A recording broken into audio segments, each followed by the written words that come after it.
So call the meeting to order for Monday, March 25th.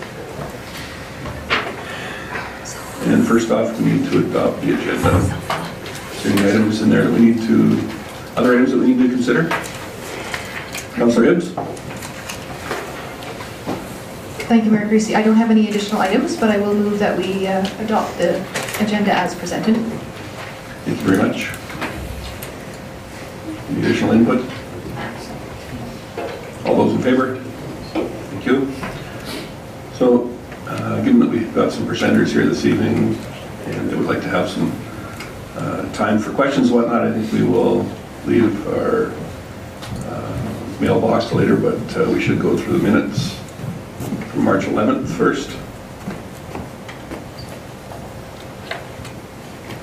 Anybody have any revisions or? Councillor Hibbs? Thank you, Mayor Creasy. I did not notice any errors, so I would move that we adopt the minutes as presented. Thank you. All those. Appreciate your enthusiasm. All those in favor? Thank you. So, for our guests here that are joining us, just want to remind you that all of the meetings are online and therefore recorded. And you asked earlier if you take pictures. You're certainly welcome to do so if you would like. So certainly a pleasure to have us here, members for the Society of the Hospital Expansion in Central Alberta Committee. And in Tennessee we have Drs. Kim Jim on the left and Dr. Keith Wolstenholme. We appreciate you coming, and I understand you've got some others here as well. I'll have you introduce them as you'd like. So the floor is yours. All right, well, good evening, everyone. Thank you, Mr. Mayor. So I'll introduce myself, Kim Jim. I'm a nephrologist at the Red Deer Regional Hospital. It's my colleague, Dr. Keith Wolstenholme, who's an orthopedic surgeon. And sitting behind me is Mr. Harley Hay, who is our video man and producer extraordinaire, and then Dan Gramlich, who takes care of a lot of our paperwork and such through the society. We have a society that consists of about 15 members, and unfortunately not all able to be here this evening, but we will do a presentation on their behalf. So what we're here to talk about this evening is the Society for Hospital Expansion in Central Alberta. And we are a society that's been in existence for about a year and a half now, but has recently changed our name from an awkward name that we had before in preparation for a big campaign that we're about to do for the hospital and hospital expansion. So the name of our campaign is, is Demand Care. And the story behind this is really pretty straightforward. We're here to try to improve healthcare in Central Alberta and to get care closer to home for Central Albertans. And this is something that really is at the root of everything that we believe in that Central Albertans for too long have been exporting their tax dollars to Edmonton and Calgary to build facilities and infrastructure there and not getting enough infrastructure locally. This has led to poor outcomes in areas like cardiac care, long surgical wait times, long ER wait times, a hospital that runs at 108% of capacity for medical beds. This means that people have to stay in hallways, tub rooms. I suspect that everyone who lives in Central Alberta has probably heard the story or been affected in some way in terms of what is going on these days. All of these issues mean that patients from outlying hospitals have to be sent, patients from Red Deer are being sent to outlying hospitals to complete their hospital stays because we simply don't have space for them in Red Deer. At the same time, within Red Deer, about half the people that are in hospital at any given time are actually from outside of Red Deer. So it truly is a regional referral center. We also know that there are many patients occupying beds in Edmonton and Calgary that are from the immediate referral area of Red Deer and in Central Alberta. The number we hope would be released in an upcoming needs assessment, but let's suffice it to say the number is significant and would contribute to a large number of beds being required in Red Deer. These are services that could be offered in Central Alberta, but aren't, or simply people who are there because we can't handle the volume. So this is a multi-pronged problem. And patients, of course, from Central Alberta have to travel for a lot of their care, and that care could be delivered much more effectively closer to home. And this is true across many areas that we can talk about. besides the patient inconvenience, besides the fact that there aren't enough beds for more complex care closer to home for people, there's huge economic considerations for this. Red Deer Regional Hospital employs about 3,500 people, and many of those people come from throughout central Alberta. I mean, I know of many people that live in Lacombe that work in Red Deer, and to be clear, we're not talking about taking jobs away from Lacombe, and we're not talking about making Lacombe Hospital smaller. We're talking about actually realistically enhancing things like the Lacombe Hospital, because if you had more advanced services in Red Deer, you would automatically have to be, still decanting some people back to home in Lacombe a little sooner than we might otherwise would, but they'd be getting the care closer to home. So really these are enhancements to the whole healthcare system in central Alberta. So you may say, well, what's been done about this over the years? Well, there is some good news. There's a long story behind all of this. Basically, Red Deer fell off of the development list in 2016.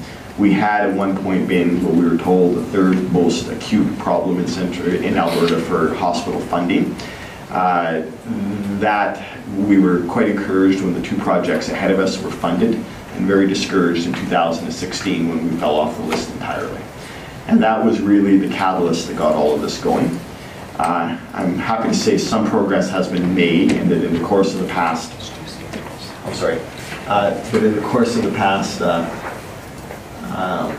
year, there has been a zone plan created.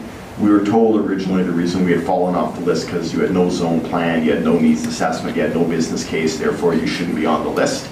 But at the same time, I'll just say there are hospitals in Alberta, particularly Edmonton, that were approved with no zone plan, no needs assessment, and no business case, yet we fell off the list.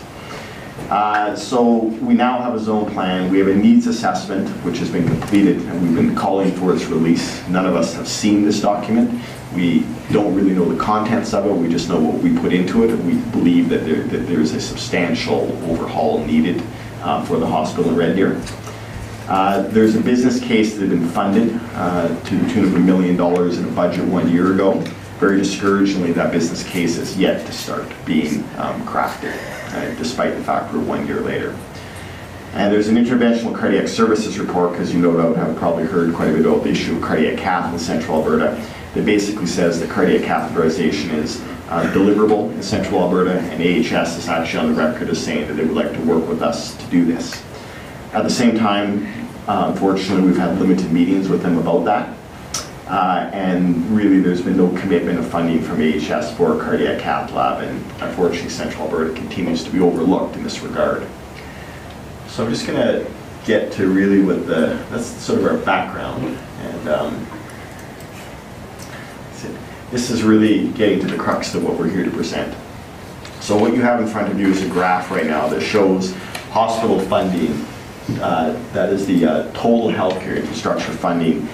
This is a document that we had FOIP'd, and we actually got the data last fall, but we're waiting to kind of release it to the more timely fashion. And so that's what our news conference was about 10 days ago.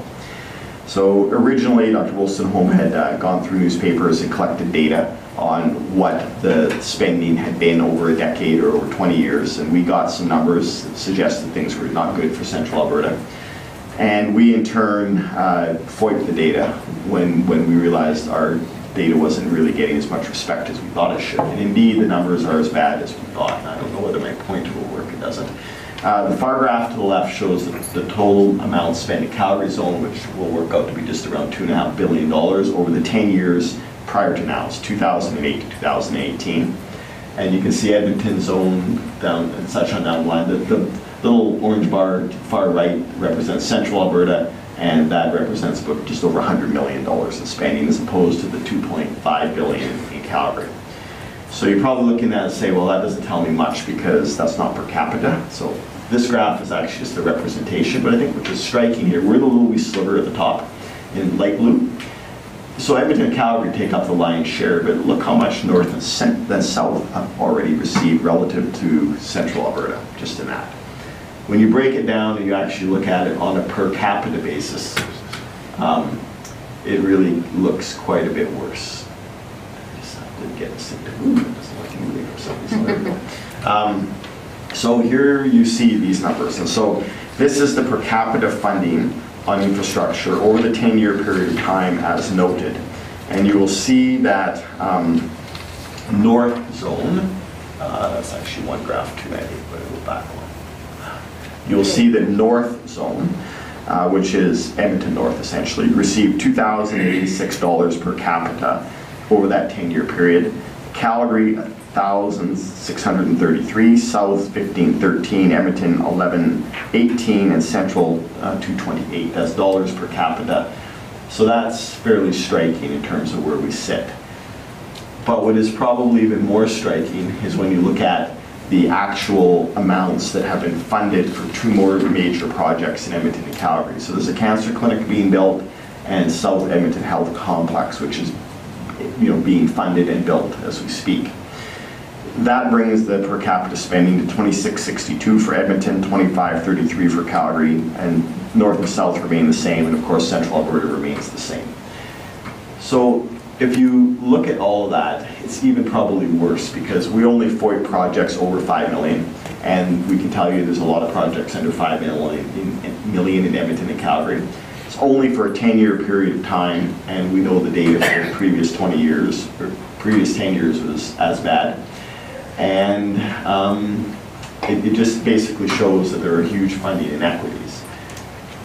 228 versus 21.99 for the average of the rest of the province. That's a 9.6 times multiplier. That is 1,000%, which is fairly striking. It's pretty unfair. It's pretty opaque how this has all occurred. You may hear a defense that says, well, Central Alberta hasn't had the same growth as Edmonton and Calgary. It's simply not true, as no doubt would know from being in Lacombe. We're on the same order of magnitude, right? It's not like we should be 1,000 times or 1,000% less, right? This is per capita data. People may say, well, Edmonton and Calgary, they're more complex problems. They should get funded a little higher for infrastructure. These are, bricks and mortar infrastructure. And maybe they should, but shouldn't be 1,000%. Maybe shouldn't even be 20 or 30%, right? So that's really where it's at. And I think to conclude on this logic, Red Deer right now is by far the busiest hospital outside of Edmonton and Calgary. It is by far the most acute means dealing with the sickest patients outside of Edmonton and Calgary. It is one of the most acute hospitals in the province, for that matter, probably about the fourth most acute, meaning deals with the fourth sickest patients of any hospital in the province. The only ones that are consistently ahead of us are U of A, the Royal Alex, and the Foothills Hospital, right? Yet we are on track for no new net hospital beds for 25 years. That's the way the math plays out right now, because the last expansion right here was in 2003. We were told it takes about 8 years to get something done. Even if the funding magically rolled in 2020, that would be 2028, and that would be 24 years. So this is the problem that we're facing, and it affects all of Central Alberta in terms of how care is delivered, in terms of how people are treated. There's economic considerations, there's tremendous social considerations. So that is what we're here to talk about, and I'll just open the mic at this point for questions.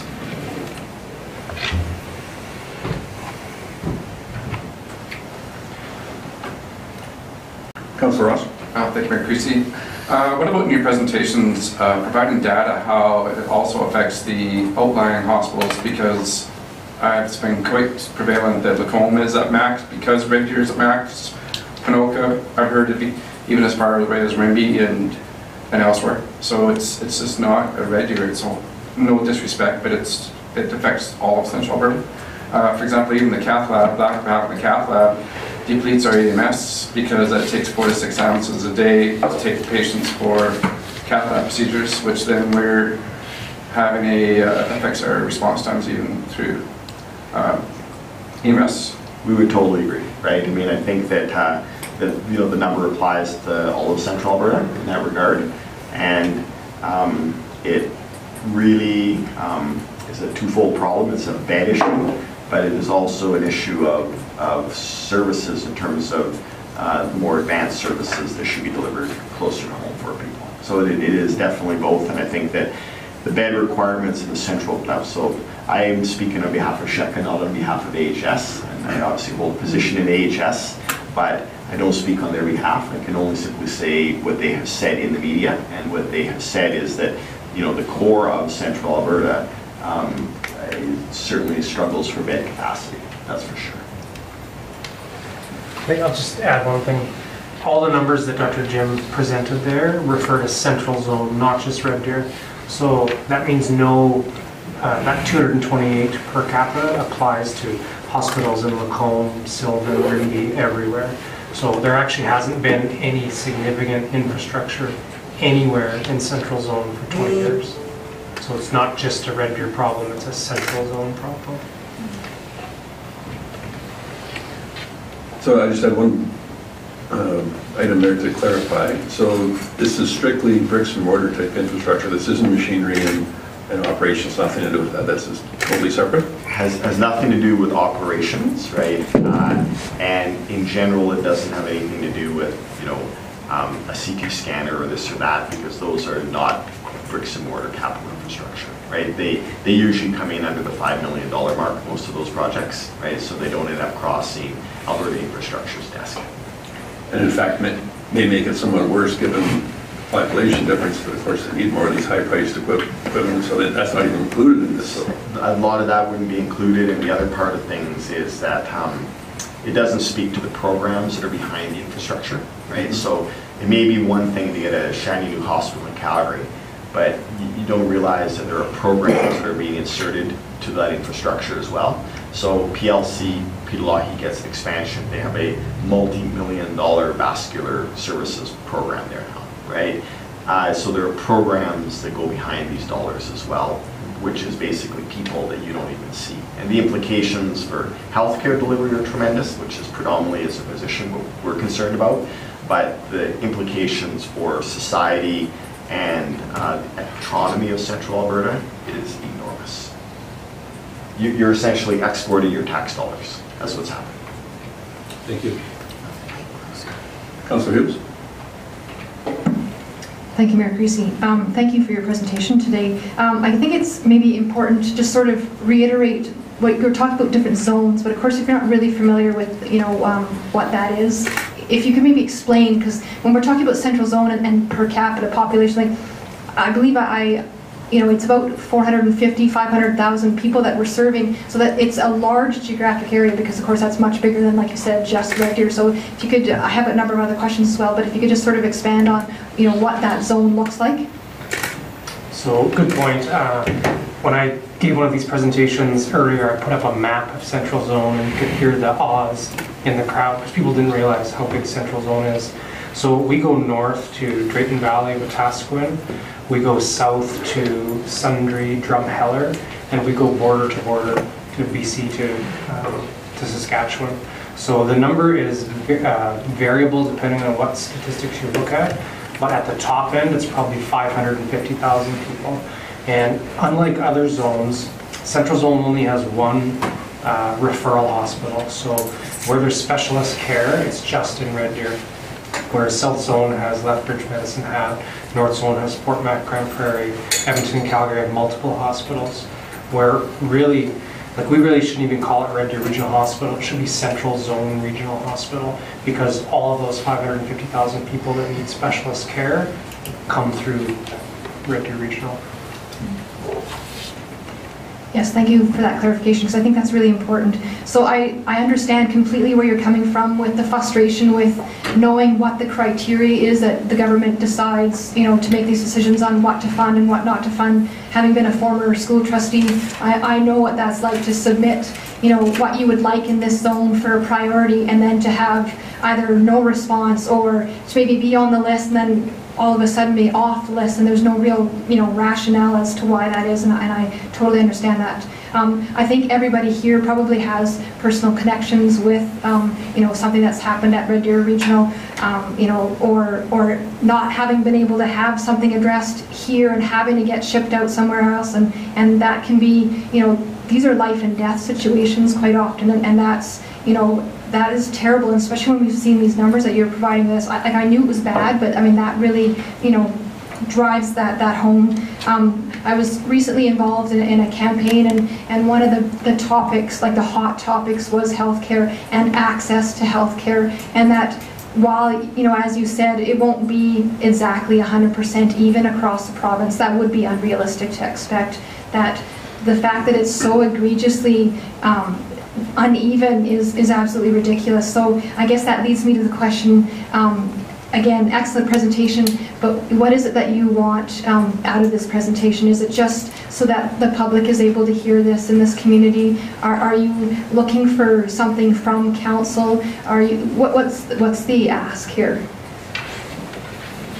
So I think that a lot of it is public awareness, right? And so we're really on a public awareness campaign to get the data out and for people to know what the issue is. But as with anything, there's always an ask. We have certainly been pleased in terms of the efforts that many municipalities in Central Alberta made in terms of at the, I'm going to get it wrong, the AUMA, right? And efforts that have been made there last year. So I think that is all excellent. What we really ask is that when you get the opportunity to talk about healthcare, that you are informed, and that you can put a good story forward for Central Alberta, and that when it comes time to join our campaign, which is just getting up and running, which is going to be people writing letters, and those letters will be going to various elected officials in the government related to health, that we get behind it, either individually or as a community, to show the support. I mean, the reality is that the powers that be in Edmonton need to know that this is an important issue for Central Albertans, right? And they need to know that people are in the know about the discrepancies that exist in funding. I mean, realistically, government, and I say this in a very nonpartisan way, government should be embarrassed at these numbers, right? Like, they really should be, right? It's unbelievable, actually, right? It's indefensible. Thank you. Councillor Gullickson? Thank you, Mayor Creasy. I'd also like to say it was a good presentation, and certainly brought to light a very serious concern for all of us, I think. The one question I have is in regarding to the Red Deer Hospital. Now, you talk about the funding. I would assume that the majority of the funding, if it did come to Central Alberta, would be directed to the Red Deer Hospital, or would you be looking at some of the other hospitals in the area as far as upgrading and increasing beds in those areas? So it's certainly not our call to make, right, that part of things, right? I mean, we are here pointing out the issues that exist in Red Deer, but clearly, the core of Central Alberta, there's some bed math that has to be figured out, and that's really a zone healthcare plan and AHS issue that they have to look at, right? So I think that, the future, of things is that you'd want to be able to deliver more advanced care closer to home, and you'd want to be able to keep people closer to home, period. So the model would be that if someone from Lacombe had a heart attack, right, instead of shipping them from Lacombe to Edmonton, they would be shipped from Lacombe to Red Deer. They would be sent back to Lacombe for their recovery. So you're going to need the beds here, and I would argue that we can coordinate this in a great way to ensure that the Lacombe Hospital stays busy. Acuity is going to rise across all hospitals. The healthcare system isn't going to be the way that it was. If you're going to be in hospital, you're going to have a very good reason to be in hospital. We're seeing this in Red Deer now. We don't like it, but we are discharging people that we clearly would not have discharged in the time that we do years before. Is it unsafe? It's not unsafe, but does it put more onus on the individuals to get better at home on their own? It sure does, right? And those are societal questions that we'll all have to ask about how much money we're willing to put into healthcare, because that's what it comes down to, right? There's going to be a limit there somewhere, right?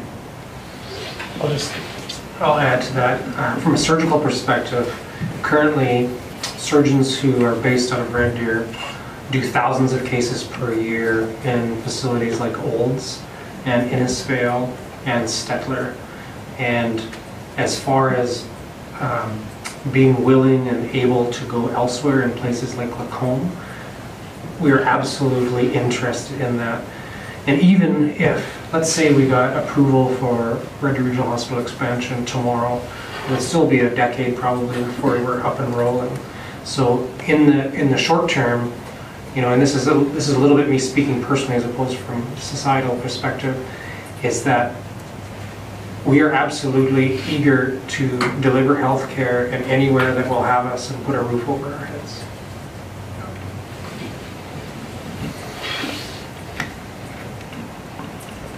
Councillor Hoekstra? Thanks, Mayor Creasy.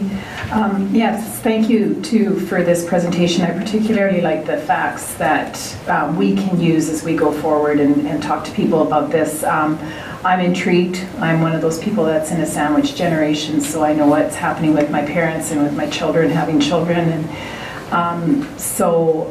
and I've also visited someone who was housed for a good long time in a room that wasn't a room, so I understand the need of this. No criticism intended, but I was just curious about your email address because I was going to email it and all of a sudden I looked, is it supposed to be demand care? Yes. There's a D missing? So Yes. just for those watching that or looking at our package, that we just want to add a D into that email address so that Yes. we can have great contact with you because I really want to support your efforts. And we thank you for being here. They're just Amen. thank you. Thank you. Very good.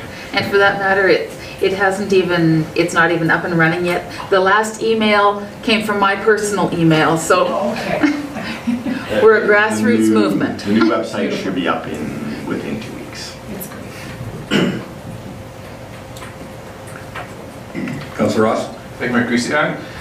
Could not long-term care facilities be built faster to get the non-acute care patients out of the acute care beds, and more could be general malaise care could be done in the long-term care facilities to alleviate beds? Wouldn't that be a shorter, faster solution than, all due respect, waiting 10 years?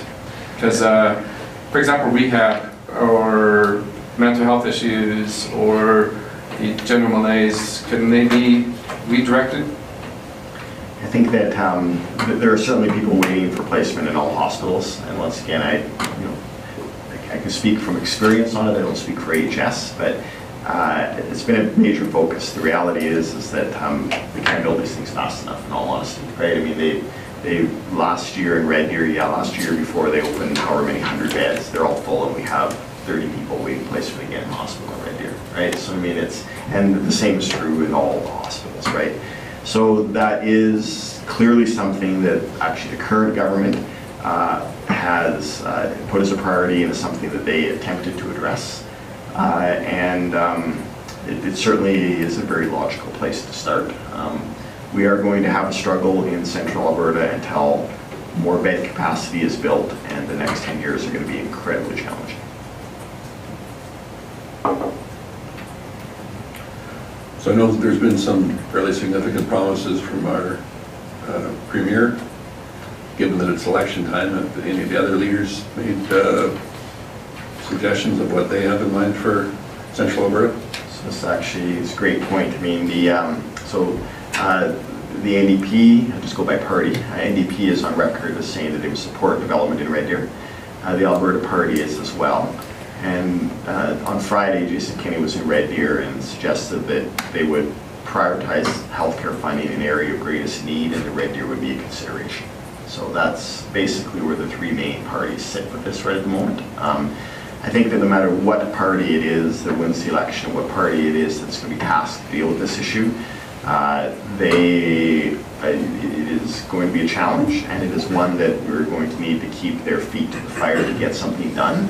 And that's where this campaign, we think, is going to be vital, and we need to spread the word about what's going on.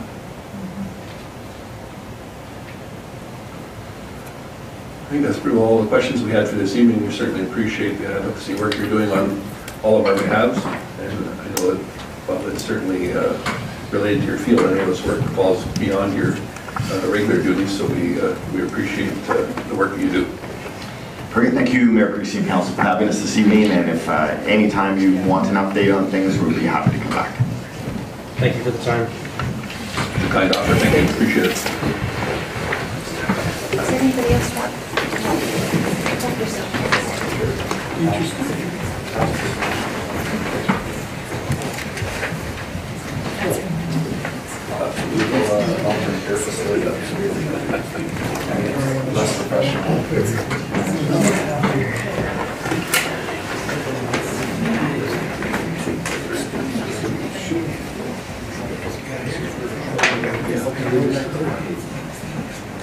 So that worked out well for timing. It is about 5:30, and which is when we had our public hearing slated for bylaw 400.2 to the Midway Center Lift Station rezoning.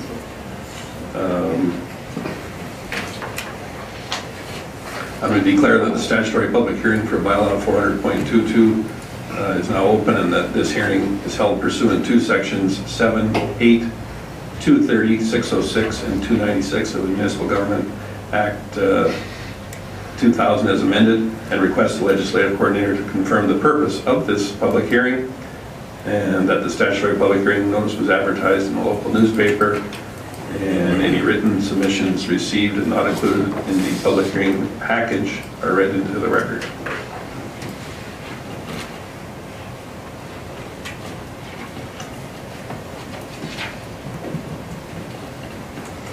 Mayor Creasy, Council, the purpose of the public hearing is to allow the general public to provide input to the proposed bylaw 400.22 to rezone lands which are described as a portion of Southeast 264027 west of the 4th from FD Future Designation District to UT Utility District in accordance with Part 17 of the MGA. Given first reading at the February 25th Council reading, for Section 606 of the MGA, requirements for advertising, public hearing notice, as shown, was advertised in the Lacombe Express Thursday, March 14th, 2019, and Thursday, March 21st, 2019. Mayor Creasy, Council, one written submission was received and is included in the agenda package.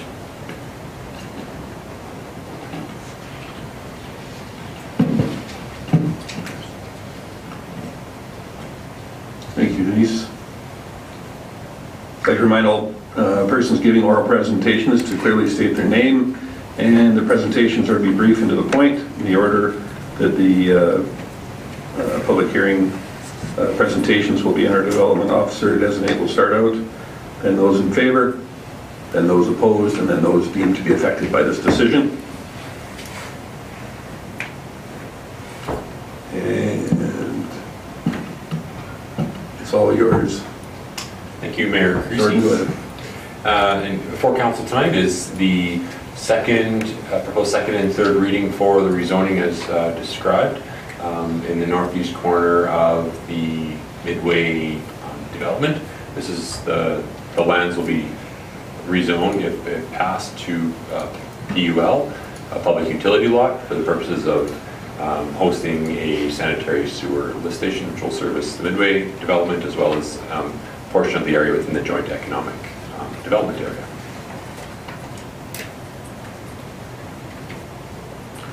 So at this time, I would ask that anyone who wishes to speak in favor can do so now, please. Step forward.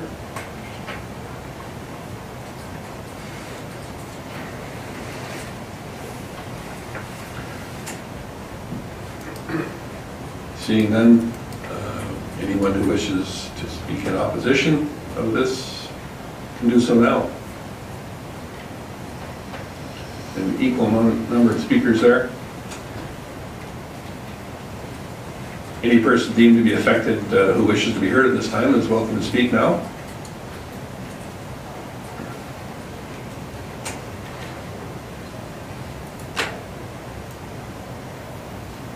It will be a relatively short public hearing process.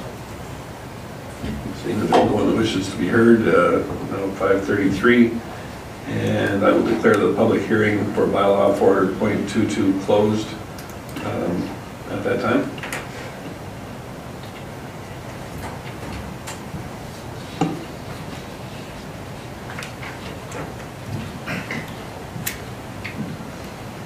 So perhaps we could just... Mayor Creasy, Councillor Rooster, go ahead.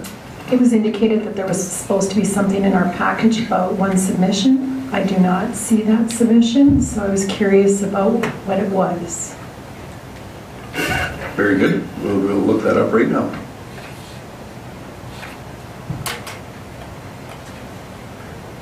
And so you're suggesting it did not appear in the minutes? Okay.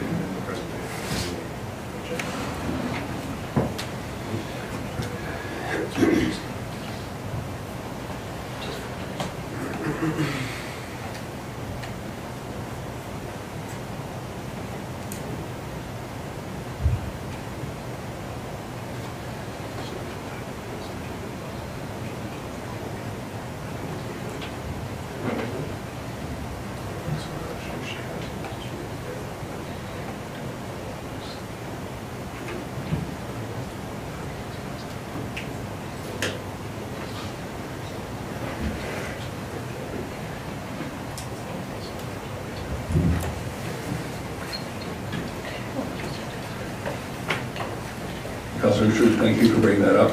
Perhaps we'll go on to some other business and find that and make the necessary adjustments so that that is in fact read into the record. If that's okay? Very good. We did not do our council mailbox, so perhaps we should take care of that item.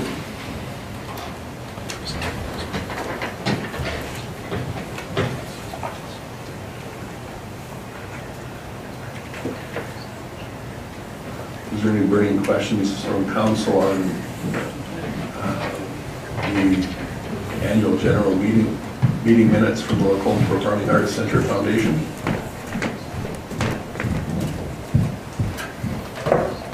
Councillor Hoefstra, go ahead. Thanks, Mayor Creasy.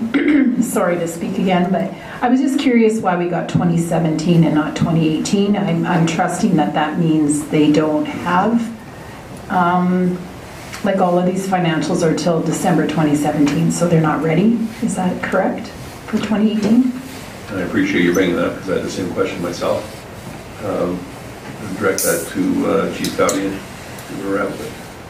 So I would suspect they're not ready yet. We ourselves are not done our 2018 statements. Those will be coming to you in the spring here. So it's probably just a timing thing.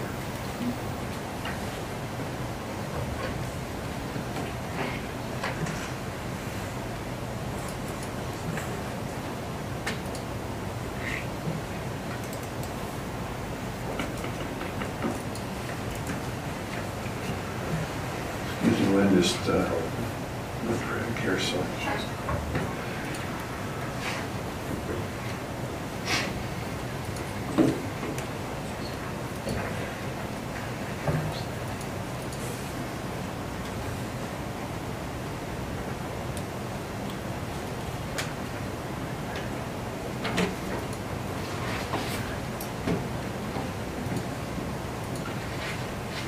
So if there's no questions on the Lacombe Performing Arts Centre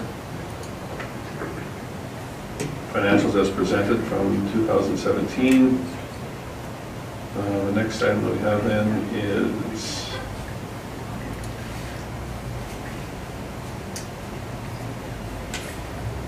excerpts from the Lacombe Regional Waste Services Commission meeting.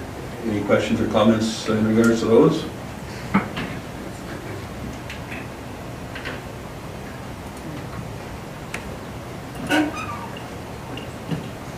Councillor Hoefstra. Sorry, I guess I'm all about details. When the elections were being held, then it said Ms. Shepherd was declared vice chair of the Lacombe Regional Waste Services Commission and assumed the chair. Did she assume the chair? Because then you carried on, and it said Mr. Creasy now called. So I was just curious why it said that in the minutes. Reading a little bit, maybe too many details in there, but.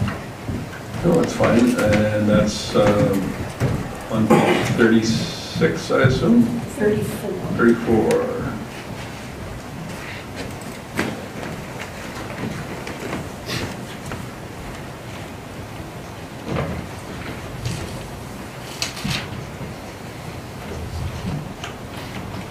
I think that was just a cut and paste there.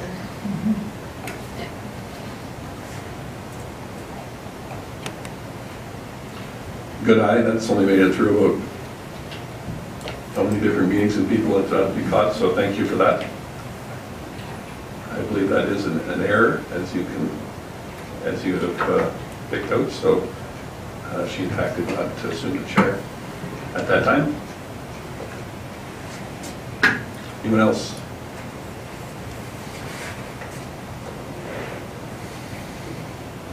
Then we can move on to, if there's nothing else with those, we'll move on to Mary Seymour Public Library board minutes. Any questions or concerns to be raised there?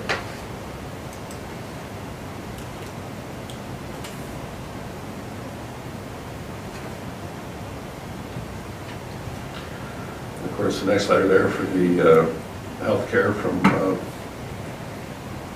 Dr. Kim Jim, who presented earlier, which generated which we were happy to accommodate them this evening. And then there's a notice of the public notice for our bylaw 400.22. Did you have any other information? So, before we read that again here for it, we need to go back. Oh, it's changing.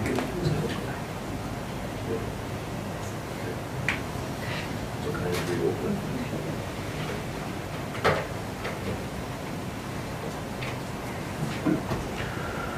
Okay, so we have located the document that was unfortunately omitted from the materials that were given council and the public. In fact, it's a letter from Lacombe County, so I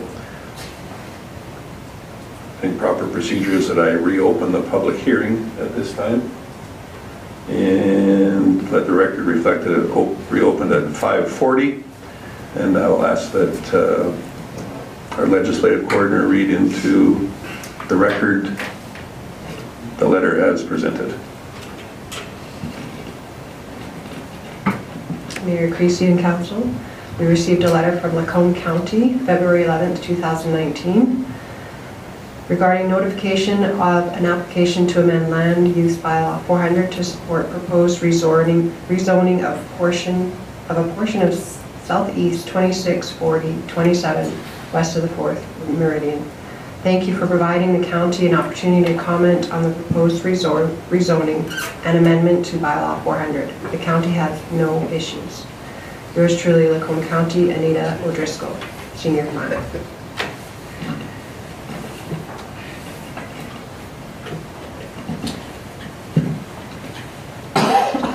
So once again, our apologies for not including that in there. I substantially doubt whether or not that letter has changed anybody's opinion, but I think I'm obligated to ask one more time if anyone wishes to speak in favor of this bylaw, they can do so now.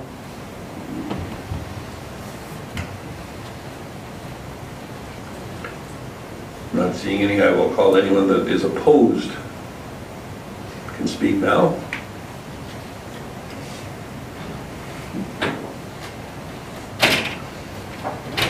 And once again, any person deemed to be affected who wishes to be heard at this time can certainly do so now. In case anybody is wondering, these proceedings are governed by the MGA and we've got processes that we have to go through to make them legal, so rather than have issues down the road, it's best that we do this, painful as it is. So, with a similar number of speakers, I will declare that the public hearing for bylaw 400.22 closed at 5:42 p.m. I appreciate your patience. Thank you.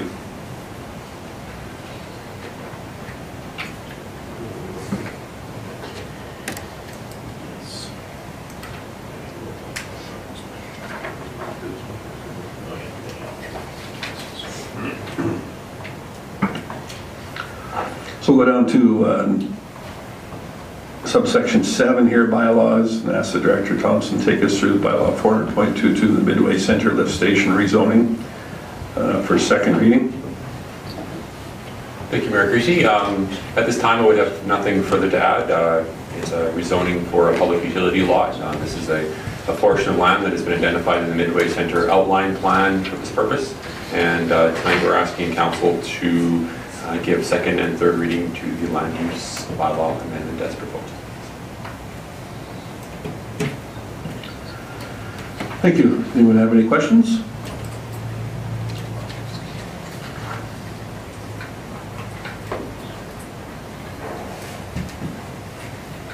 I was just going to make the motion. Go ahead, Councillor Goldson. I'll move that council give second reading to bylaw 400.22 as presented.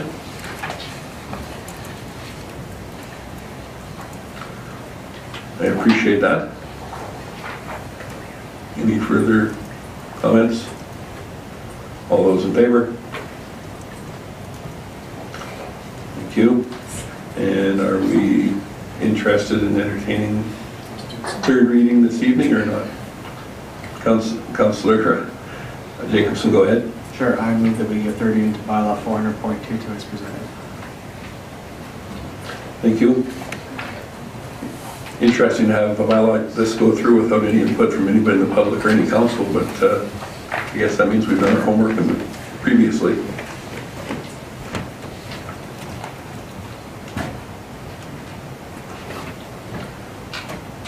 So we have third reading moved. Any additional input? Seeing none, all those in favor? Any opposed? Unanimous, thank you. All right, now we move to the next item under unfinished businesses for community services.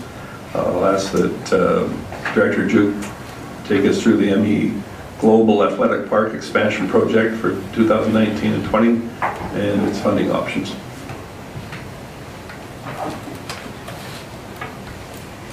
Thank you, Mayor Creasy. Before Council tonight is the MEGlobal Park Expansion Project 2019 to 2020. It's been on the Council agenda and the committee agenda in the past a number of times, and the most recent being the March 18th Committee of the Whole, where an updated report was considered on this matter. Rather than go through the bulk of the report, which has been before Council before, just for the listening public at home, I would recommend that they, excuse me, smaller.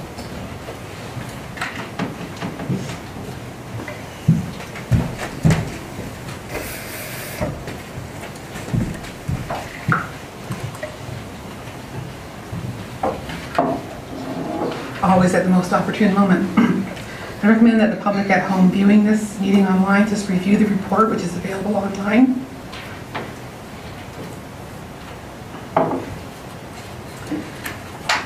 So I'll begin with the information on page 4. I'll just go through the City of Lacombe contribution that's being suggested this evening. To clarify, the methodology will be that if the city does approve a contribution, and tonight's ask is up to $1 million, that the amount can be made through payment of construction invoicing in the course of 2020, and out of city reserves, as required after the association's other funding sources are depleted. This way, all donations and grants received by LAPA will be used before municipal funding is called upon. At the end of the project, the city will have to borrow to replace its reserves used, thereby incurring both capital debt and annual debt servicing costs for 15 to 25 years, depending on amortization. The city's final debt from the project can be reduced by a grant from its Community Builder Fund. The current balance on that fund today is $150,000, and if the city continues to budget the annual $50,000 into the fund provided for by policy, the fund is not otherwise allocated, in 2021, the fund can reduce the final debt by as much as $250,000. And just further into the projections, the city's current 2019 to 2028 10-year capital plan shows that retirement of tax-supported debt in 2021 will reduce the city's annual debt servicing cost by $87,000. So if borrowing for this project were to occur at the end of 2021, payments would commence in 2022, potentially offsetting most, if not all, of the potential tax increase. As of today, the city has utilized 68% of its debt limit, and in 2021, the city is projected to reduce its use of debt limit up to 65%. Also in the report, we have an additional, some tables. We have a correction to Table 2. This is on page 5. Table 2 is the budget increases and associated tax impact considering maximum city contribution. There's some slight corrections here because the last time this was in front of council, there was an error to the increase to the the Lacombe Athletic Park Association operating grant starting in 2021.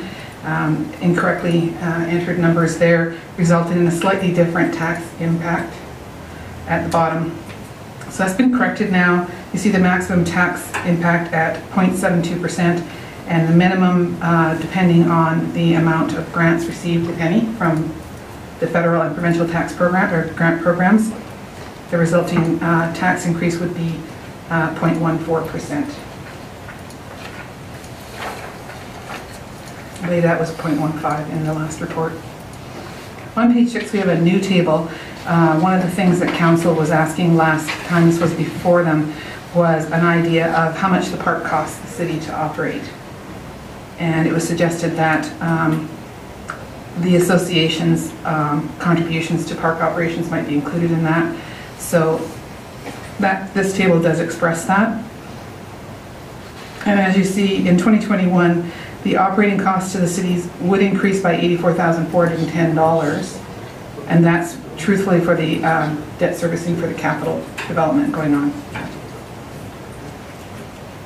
The difference, as you can see, in worst case scenario in 2021, the total city costs for operating the Lacombe Athletic Park would be $159,000, just short of $160,000, whereas the association total park operating budget is $240,000, just short of that.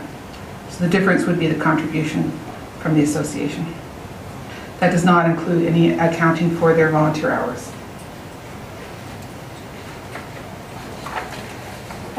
Turning to page 7, you'll see a little bit of more information, more developed information about the Recreation and Culture Master Plan consideration of this project. I just want to make a couple of points from this.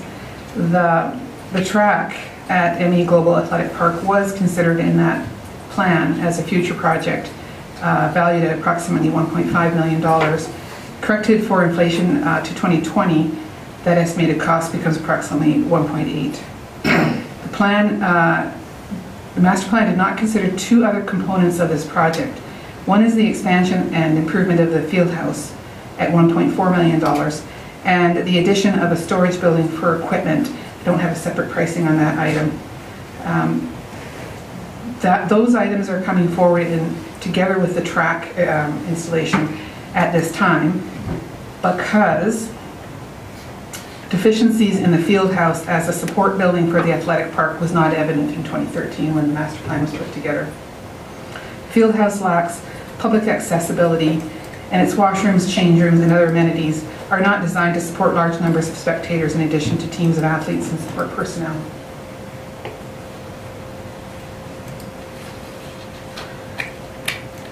And that essentially is the new information that we have for you tonight. I just wanted to point out there are alternative motions itemized on page 8 of the report, and the recommendation from administration is that council commit to the financial contribution of up to $1 million commencing in 2020. I'd be happy to take your questions.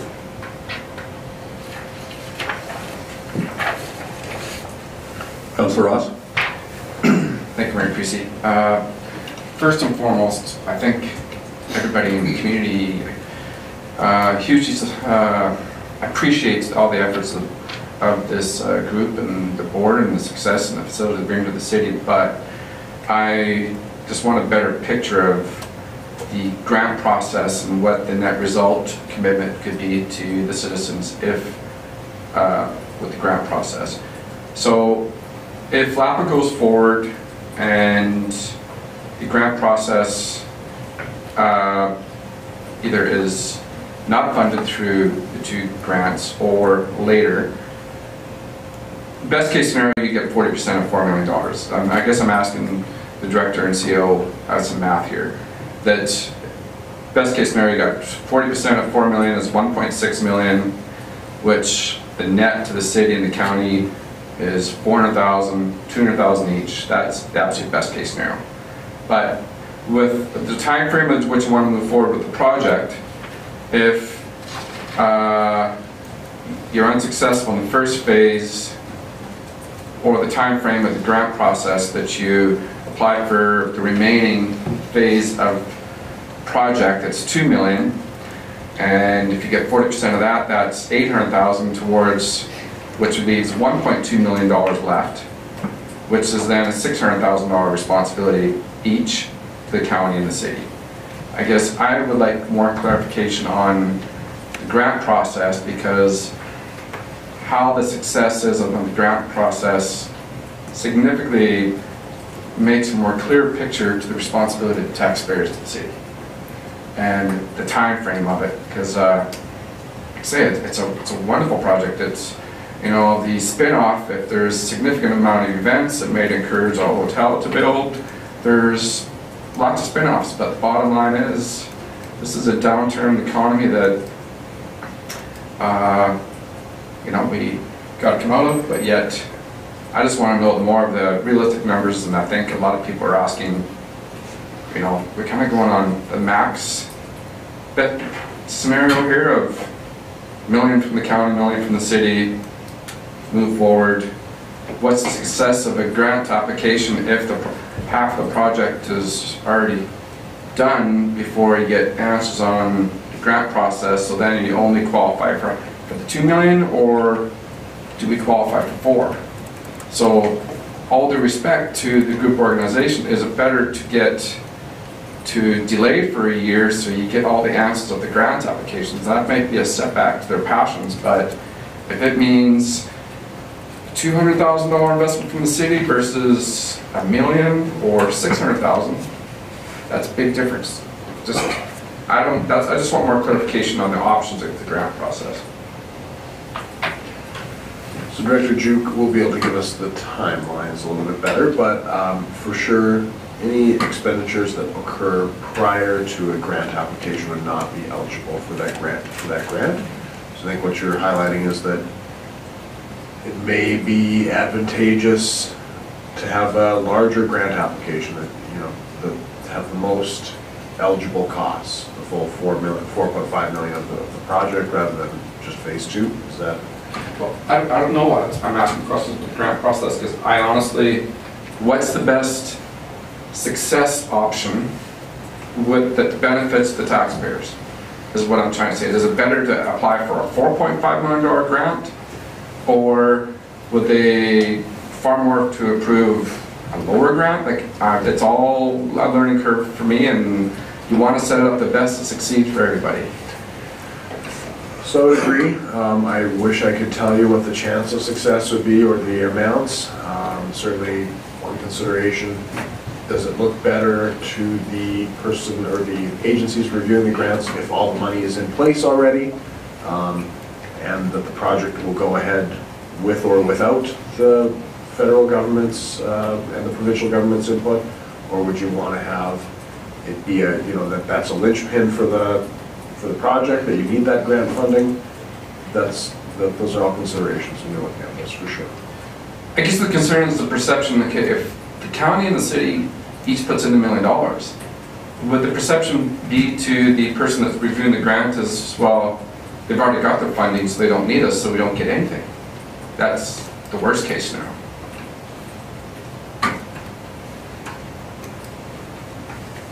So the timelines. You can tell us the timelines. Right, timelines. The CFAP grant application, that's the provincial one, is due by October for their major grants, and that will be decided, I believe, that that would be 2019, with a decision coming in the spring of 2020. The ISIP grant application program is, program applications are welcome at any time, and they make decisions in a very timely fashion, but there's no timelines on it that are offered to anyone.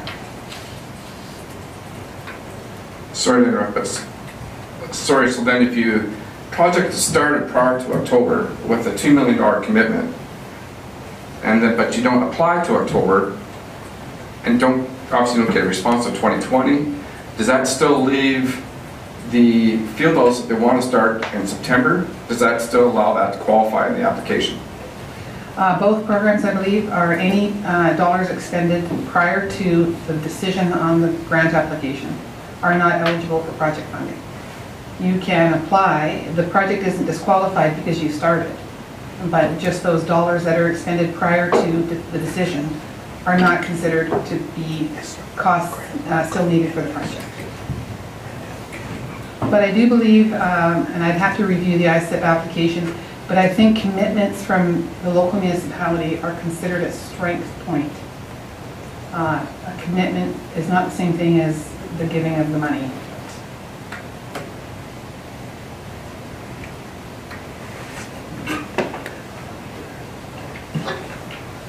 Councillor Hoekstra. Thanks, Mayor Creasy. First of all, thank you for this very detailed package. I appreciate it, how we are reminded, again, about the context within which we make this decision. And right at the very beginning, it says already that this means that this proposed project funding required of the city for this project is a policy variance. So we have policies in place that would say that what this ask is outside that policy. So I appreciate that comment. Then later on, it says once again, under our strategic objectives, under fiscal prudence, it says to manage the city to allow for property taxes to increases near inflation. This proposal again does not align with that strategic plan of ours. So I appreciate that it's said right in there, because those are concerns of mine. I'm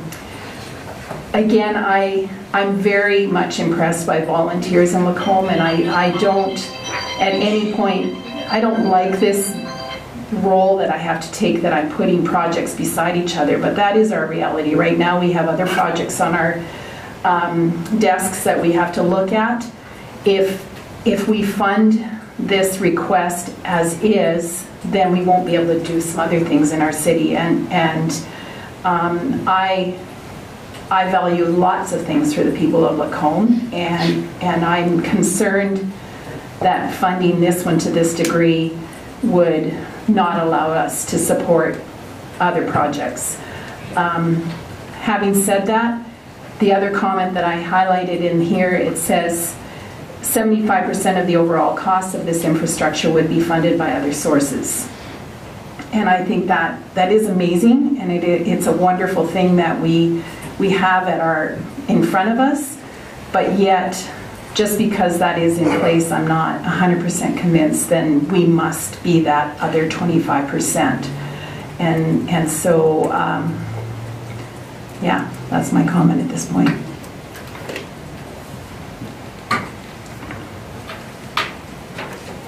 Councillor Hibbs. Thank you, Mayor Creasy. So yeah, I would echo a lot of what's being said already. Definitely, a proposal that I can easily get behind. This definitely supports youth in particular in our community, but not solely. But this is a really complicated issue. Some of the things that I struggle with is that the fact that this isn't recognized in either of our capital plans, so that throws a real wrench in the plan. And we've made a commitment with our tax increases, that we're going to, reflect inflation essentially. And in order to keep to that promise, should we go ahead with this and we end up having to commit to the maximum, that's going to mean cuts in other areas. So that's really concerning to me. You will recall that at an early meeting I did ask about the sponsors' expectations and timelines, because it is fantastic that you have a corporate sponsor like you do. That's amazing, and that does put a lot of pressure on us to say, oh well, that's in place, we gotta make sure this happens. But I just go back to that answer, and the answer was no, there isn't necessarily an expectation there. I'm just really worried about the timing on this. The last quarter, it's being reported that we actually had negative growth in this province, and it's very possible that we may end up having a second quarter of negative growth. And if that's the case, that means we're on the edge of a recession, and this makes me nervous. I recognize that tax rate increases wouldn't happen for a number of years, because of course there's always a delay when you're borrowing and then the payments start. So we're looking at 2022, which is even outside of our term, if my math is correct. But I'm just really, I echo a lot of what Councillor Hoekstra said. If we make such a large commitment to this, I realize it's up to, but it's quite likely that it could be And that's a significant, commitment that does, in my mind, exclude a lot of other options for the community. And I'm not really sure I'm prepared to do that. I suppose I could have a discussion of a different number, like that we are willing to say up to a certain amount that's not that high. But I honestly think the prudent action here is to hold off, because I don't think I'm prepared to support this at this time. I'd also like to add just one little point of interest. I'm sure many of you saw it in the news. There's a field, I don't know exactly all the details, but down in Gasoline Alley, and they're looking at getting investors, and they actually want to put a dome on it. Now I know we kind of talked about something like that in the past, but I don't know, I just wonder if this is sort of held back a little bit, and maybe the project's looked at a little bit differently, and maybe there's some other options. But anyway, those are just my sort of random thoughts on it. I'll let somebody else add theirs.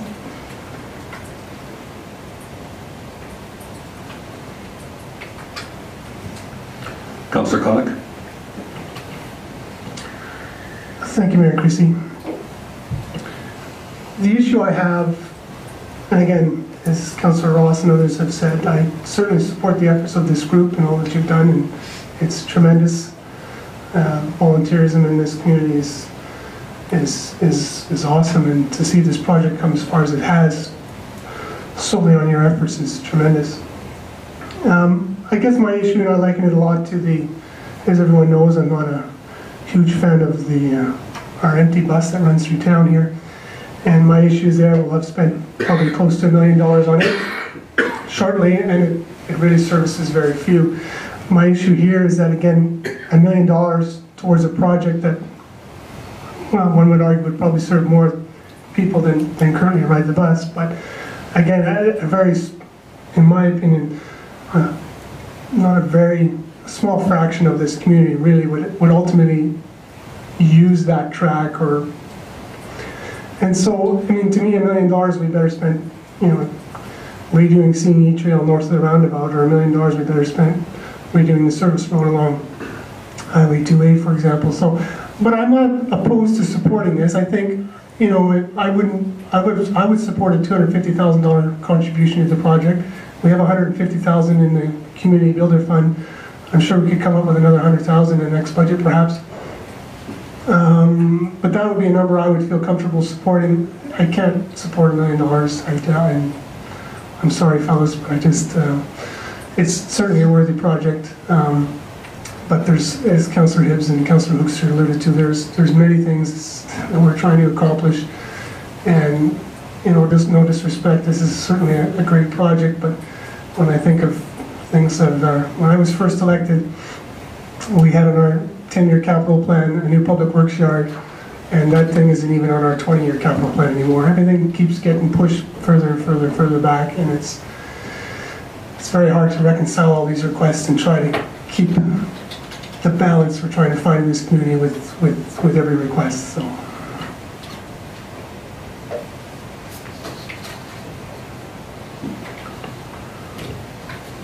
So, similarly, I do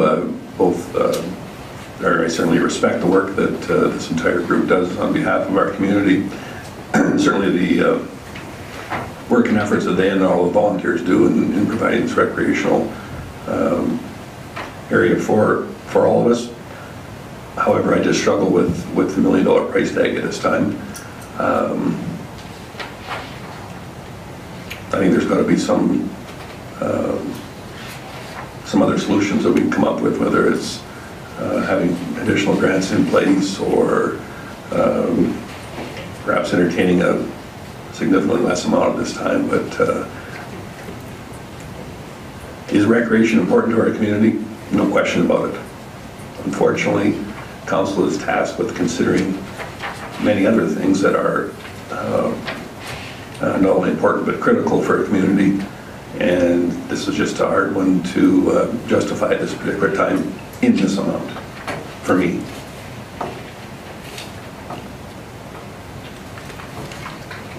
Councillor Gulleton? Thank you, Mayor Creasy.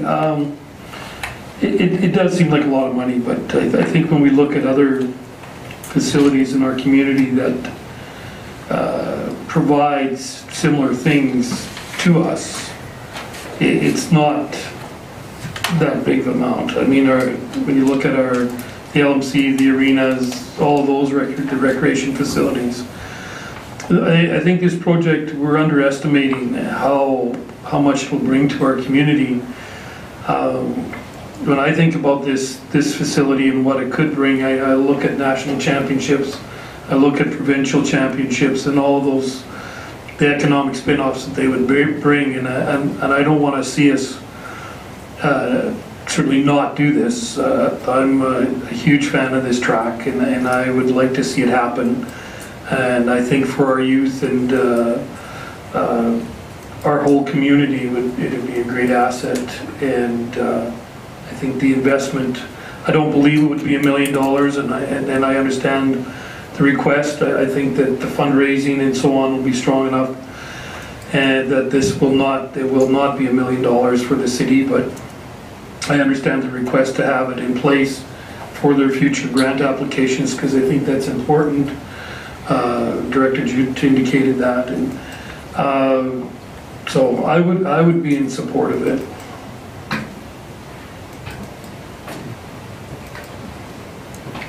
Councillor Jacobson?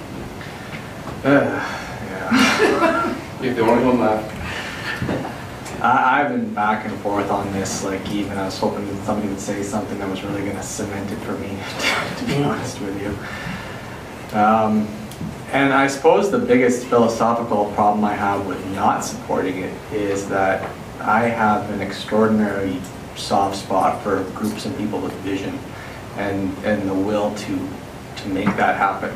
You know, that's a very rare thing to have in a group, in a community, period, right?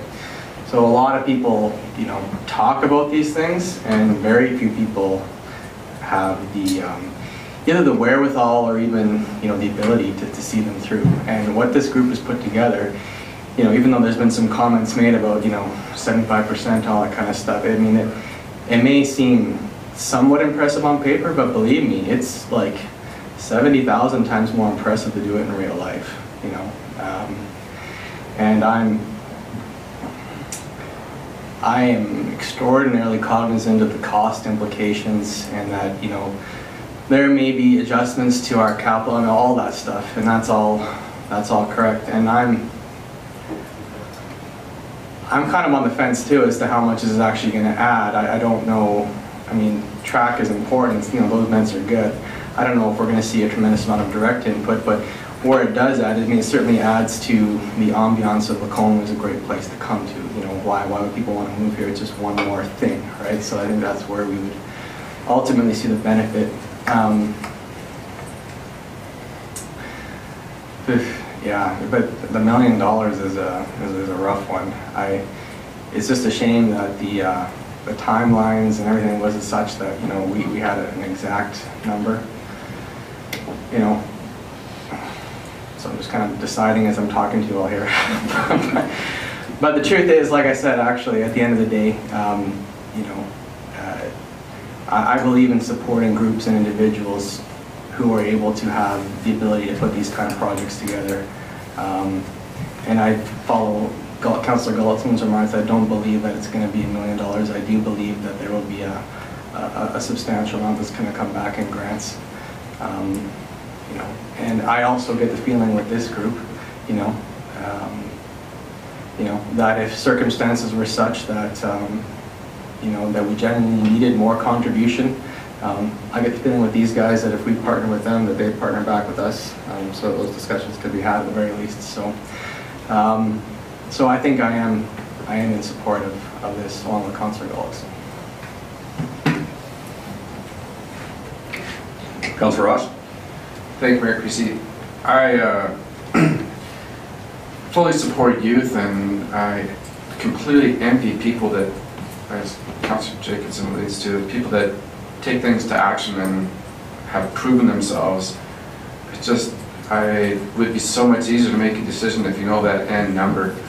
If postpone the project from September to say April to even know the grant numbers. It's just easier to present to the citizens that you represent that it's, instead of $1 million, it could be, no, half as much, it could be 3/4 less. It's just, I'm a numbers person. I would just love to know the end cost. It's just, yeah, we know the max cost would be a commitment of $1 million tonight, but it would be less scrutiny, I guess, is if we did all of our homework first, and if we knew the answers of the grants. It's just, you know, if you started in April instead of September, is that really as much of a setback to the group? You know, it's just kind of a compromise I would love to see, just to, you know, have some patience for the grants.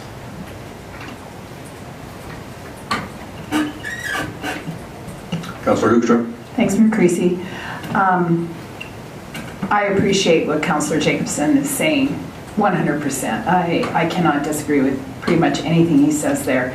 I guess I just want to re-emphasize, though, when our city has supported athleticism to a fairly great degree, and we've had requests at our desk to support the arts, and we have not ever considered $1 million for the arts, for the performing arts, if you want to even say it to that degree. And that is my concern, is that as citizens, they do need to see us supporting a balanced type of, that they can access different services in our city, and athletics are being served. I'm not saying that I wouldn't be open to this if we had a whole bunch of money, but that's the concern I keep emphasizing. The context with which we have to make this decision is in that we've got to also hear the citizens that aren't interested in a track at all.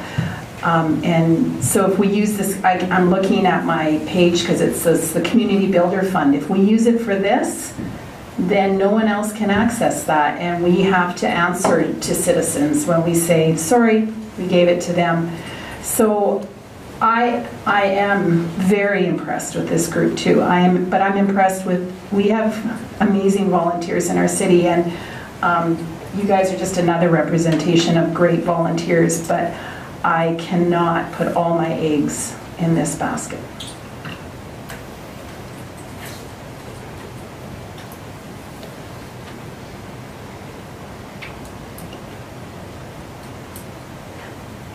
Not a lot of additional lights on here. Somebody prepared to make a motion?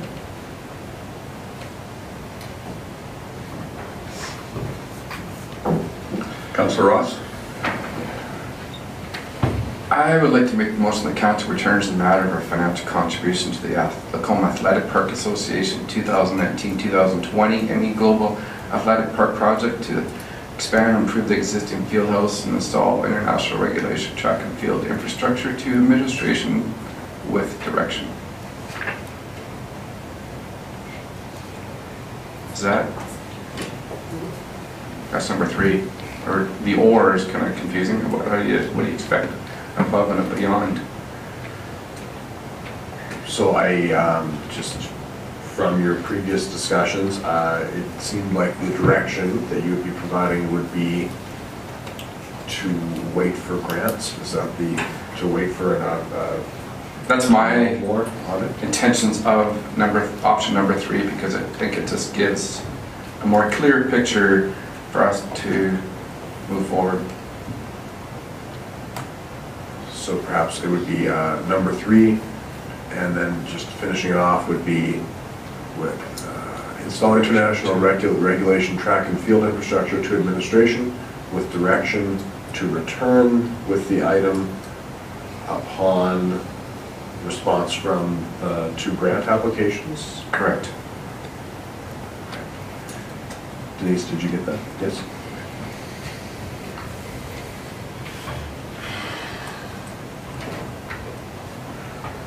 Chief Gotti.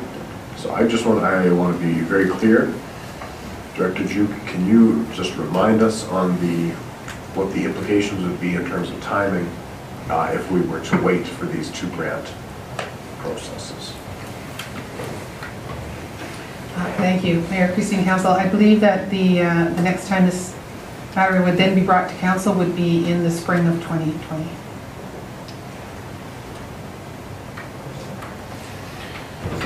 Councillor Hoekstra. I also have a question. Thank you, Mayor Creasy. What are your perceived implications with the grant applications when we have not committed anything towards this? Will that hamstring the grant applications significantly, or is that just an assumption? At this time, council has also not denied all allocation to the project. It's simply suspended pending the information from the grant programs. Council has supported it on a number of occasions in principle, and I think that together with a decision like this tonight would allow the grant applications to go forward with the indication that the municipalities are both in favor of the project, and it's really a matter of cost.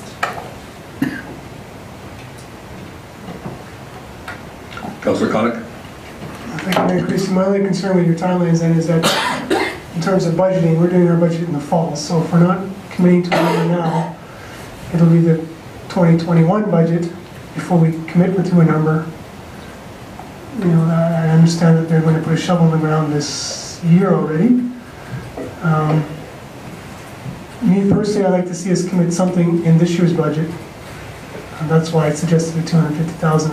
I appreciate Councillor Hoekstra's comments that we don't want to empty that community builder fund just to this, but that would be, for me, that would be more palatable than trying to come up with 250. Otherwise, I would see, I think 100,000 is doable and with the fund.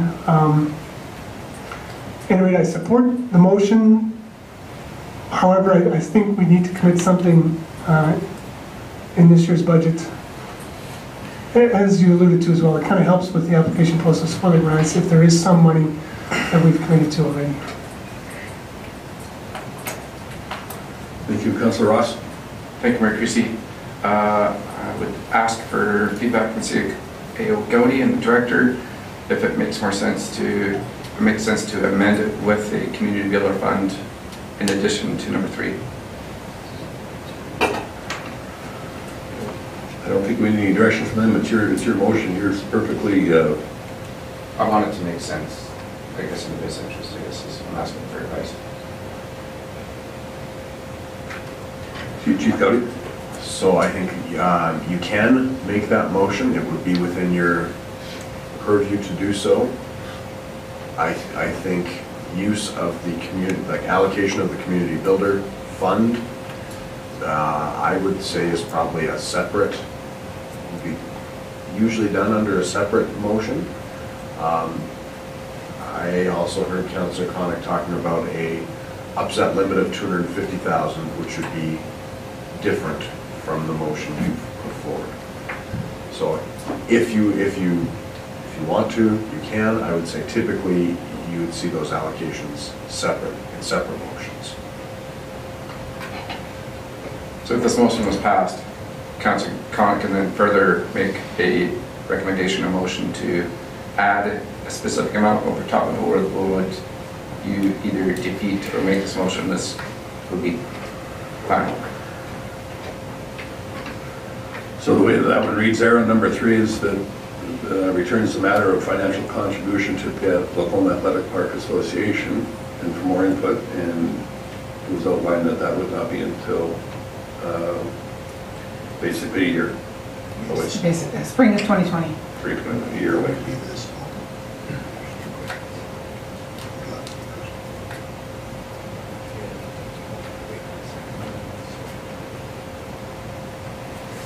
So if in fact you are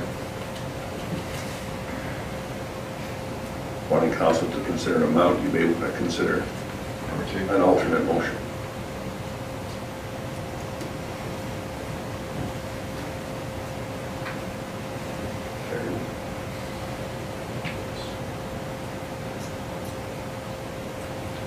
Can you still have an amount, still go through the grant process, the intentions of further support after the grant process? Like, this issue is not concluded just because of this specific amount that Councillor Connick has brought up as the community builder fund.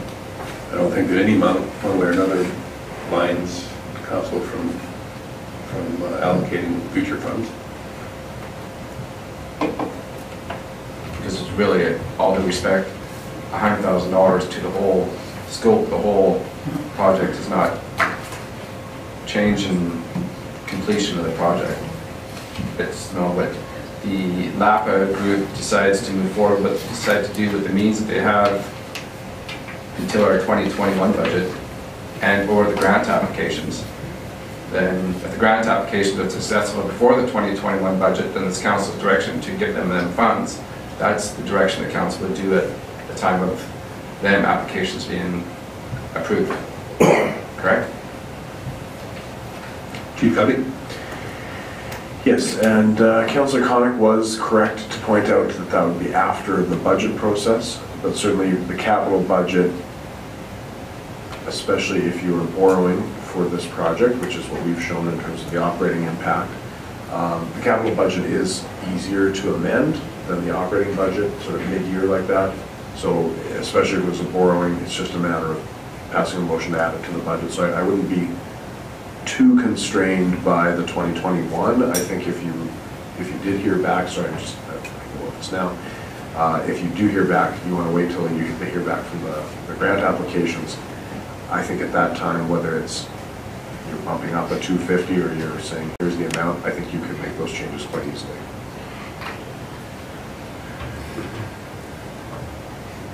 Okay, then therefore we'll rescind motion as read number 3 to motion as read in number 2 with the contribution of the Community Builder Fund. Does that make sense?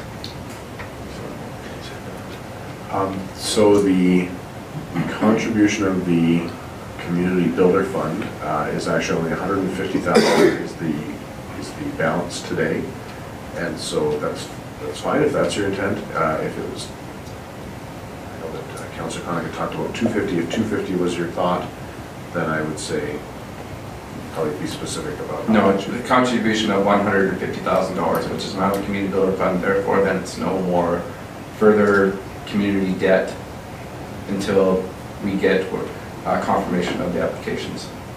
Understood. Thank you. Is that understood now?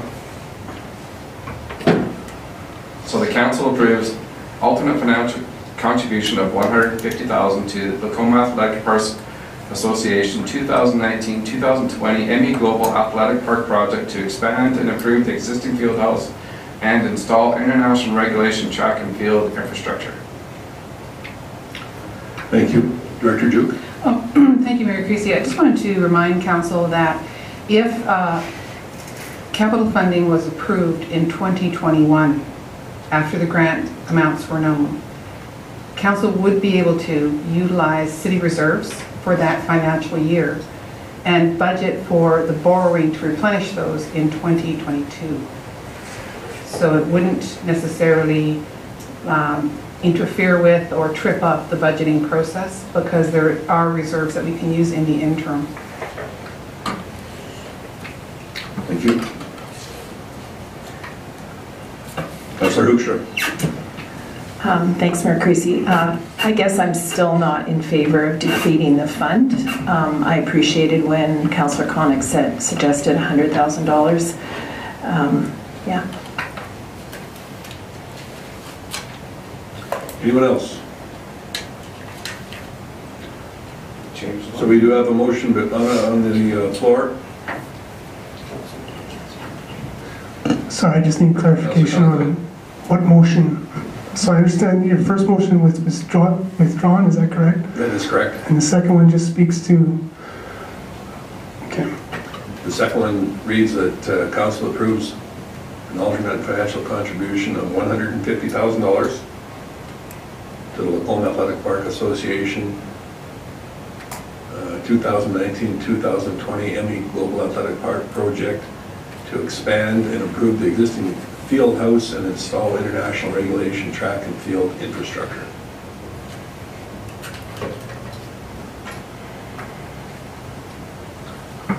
Councillor Connick. Thank you, Mayor Creasy. I'm just wondering if Councillor Ross would consider a friendly amendment just to say up to $250,000. Councillor Ross.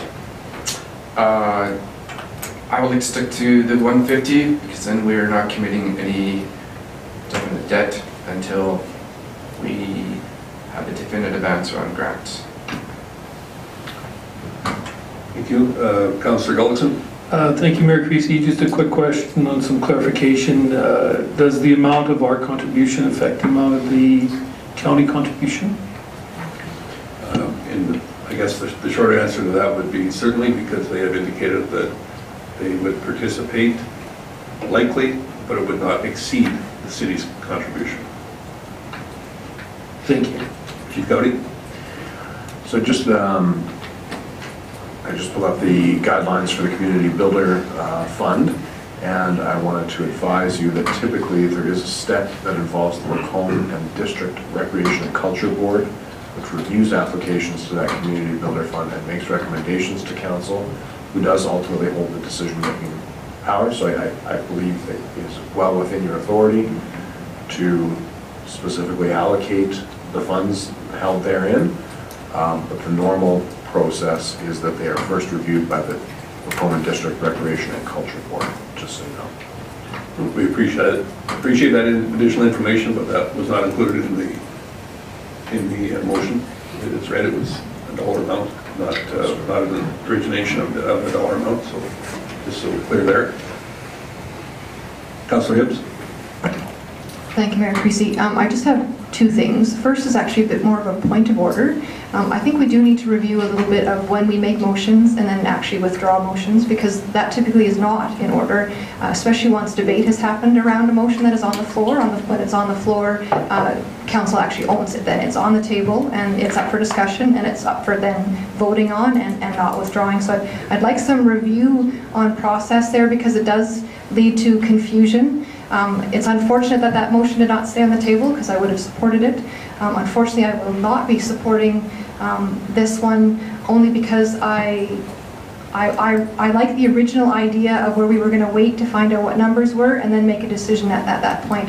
I feel like we're getting into a little bit of a mess here, sort of saying that maybe this fund would be used, but maybe it wouldn't be, and yeah, so anyway, that's my thoughts on that, but thank you.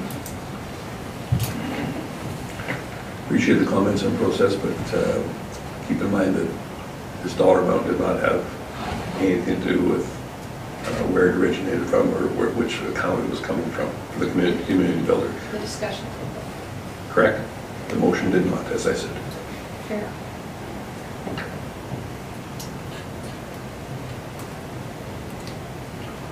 So once again, if we don't have any more input, is everyone clear with the motion on the floor before us?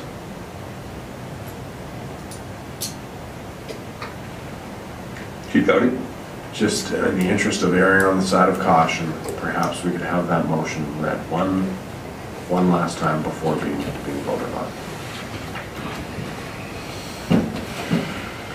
That council approves alternate financial contribution of $150,000 to the Macomb Athletic Park Association 2019-2020 MEGlobal Athletic Park project to expand and improve the existing field house and install international regulation track and field infrastructure.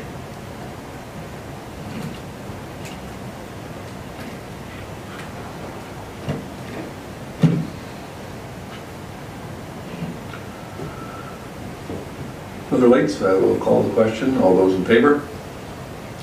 Those opposed?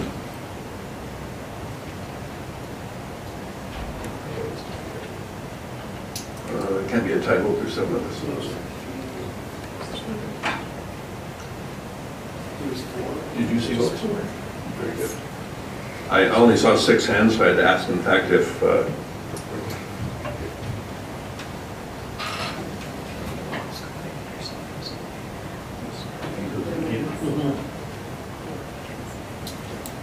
so it was 4-3 opposed, so that motion is defeated.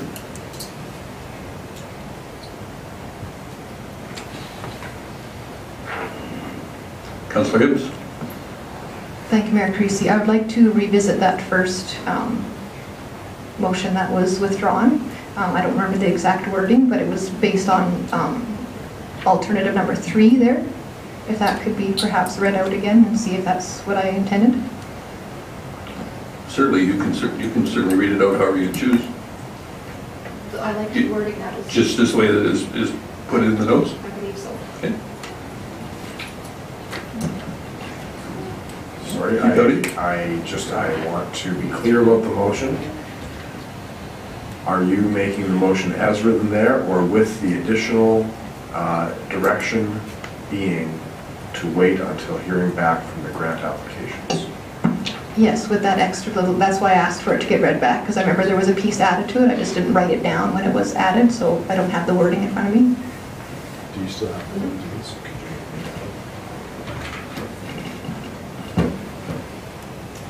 That council returns the matter of a financial contribution to the Lacombe Athletic Park Association 2019-2020 MEGlobal Park Athletic Park project to expand and improve the existing field house and install international regulation track and field infrastructure to administration with direction to return with the item after response from the 2 grant applications.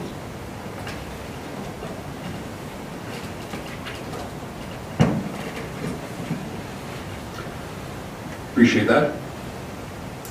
Any additional input on that motion? Well, it's clear in everybody's mind as to what it was. I will call the question. All those in favor? And those opposed? So noted.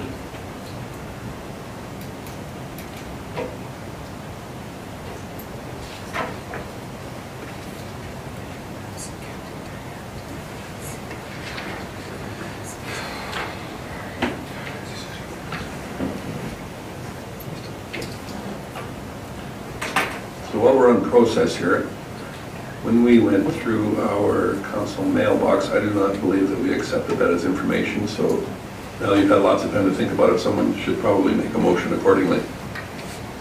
Councillor Hoekstra? I move that we accept council mailbox as information. Thank you. All those in favor? Thank you. The next item up for consideration is from Director Thompson under Engineering Services for a general engineering request for qualification process. Thank you, Mayor Creasy. Tonight I'm presenting Council the process which administration will be undertaking to select an engineering services provider for the City of Lacombe. This information is being presented for information. So, contracted engineering services provide vital support to administration in planning for growth and managing the replacement and improvement of the city's physical assets. General and specialized engineering expertise and resources are required for the city due to the variety of municipal engineering that the city requires. This includes, but is not limited to, design, tendering, construction management and construction inspection, transportation planning, design and consultation, regulatory compliance and advice, analysis and planning of water, sanitary and storm systems. There's a more comprehensive list listed in the report, and as well as in the attachments at the end of the attachments. As I said, this week administration will be initiating a process to select a general engineering services provider for 2019 to 2022 with an option for a 3-year extension. So the process is a 2-part process. Step 1 in the process is what's more commonly known as a pre-qualification, and this involves administration publicly releasing a request for qualifications, which is included in the request for decision package. This invites interested parties to submit their qualifications, which include their project team experience, their related projects that they've been involved in, their ability to provide services in a number of areas, etc., for our selection committee's review. Potential service providers' responses will be evaluated on a number of criteria. So this criteria include mandatory criteria as well as discretionary criteria. One of the changes we've made in this RFQ compared to the last time we did this in 2012 was we looked at the number of mandatory criteria areas that were identified in the first RFQ, the one in 2012, and really determined that we had a number of mandatory criteria in 2012 that we don't access from an engineering service provider year over year.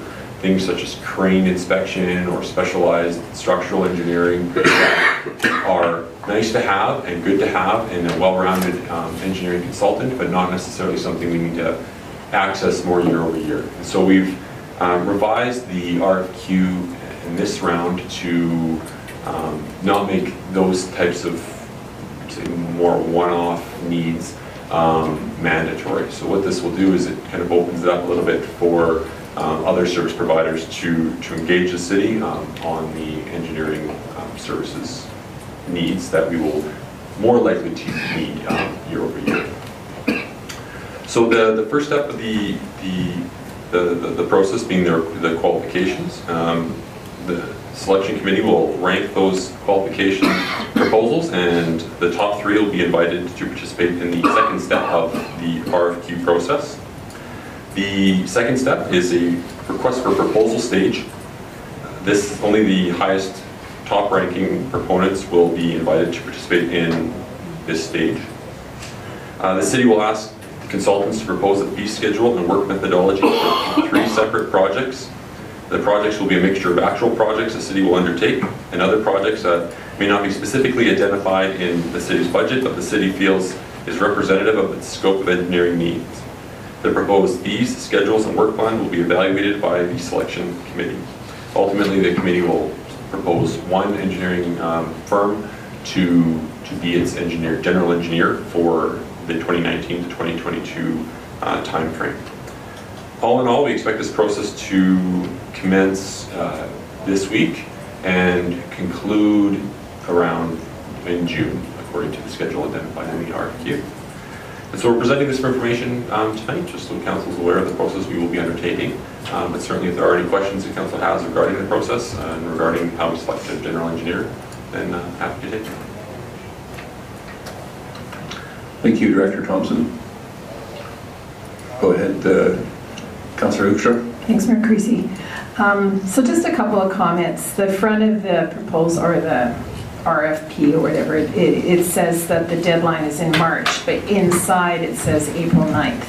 So you're aware of that one, okay.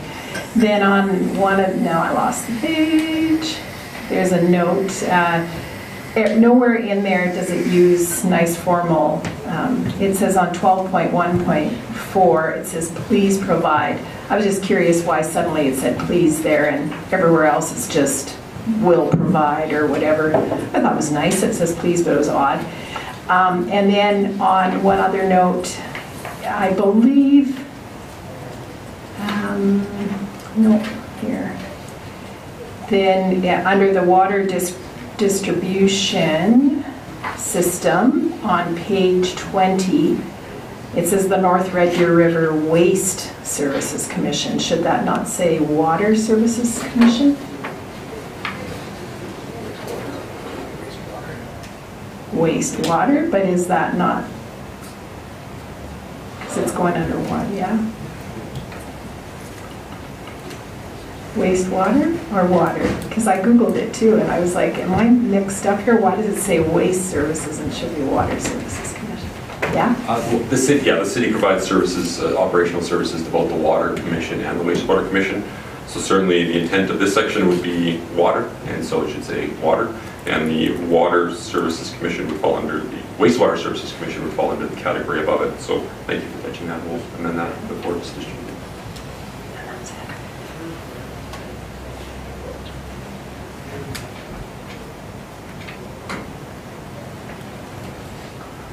The director was just pleased that people are reading his work, so that's good to see.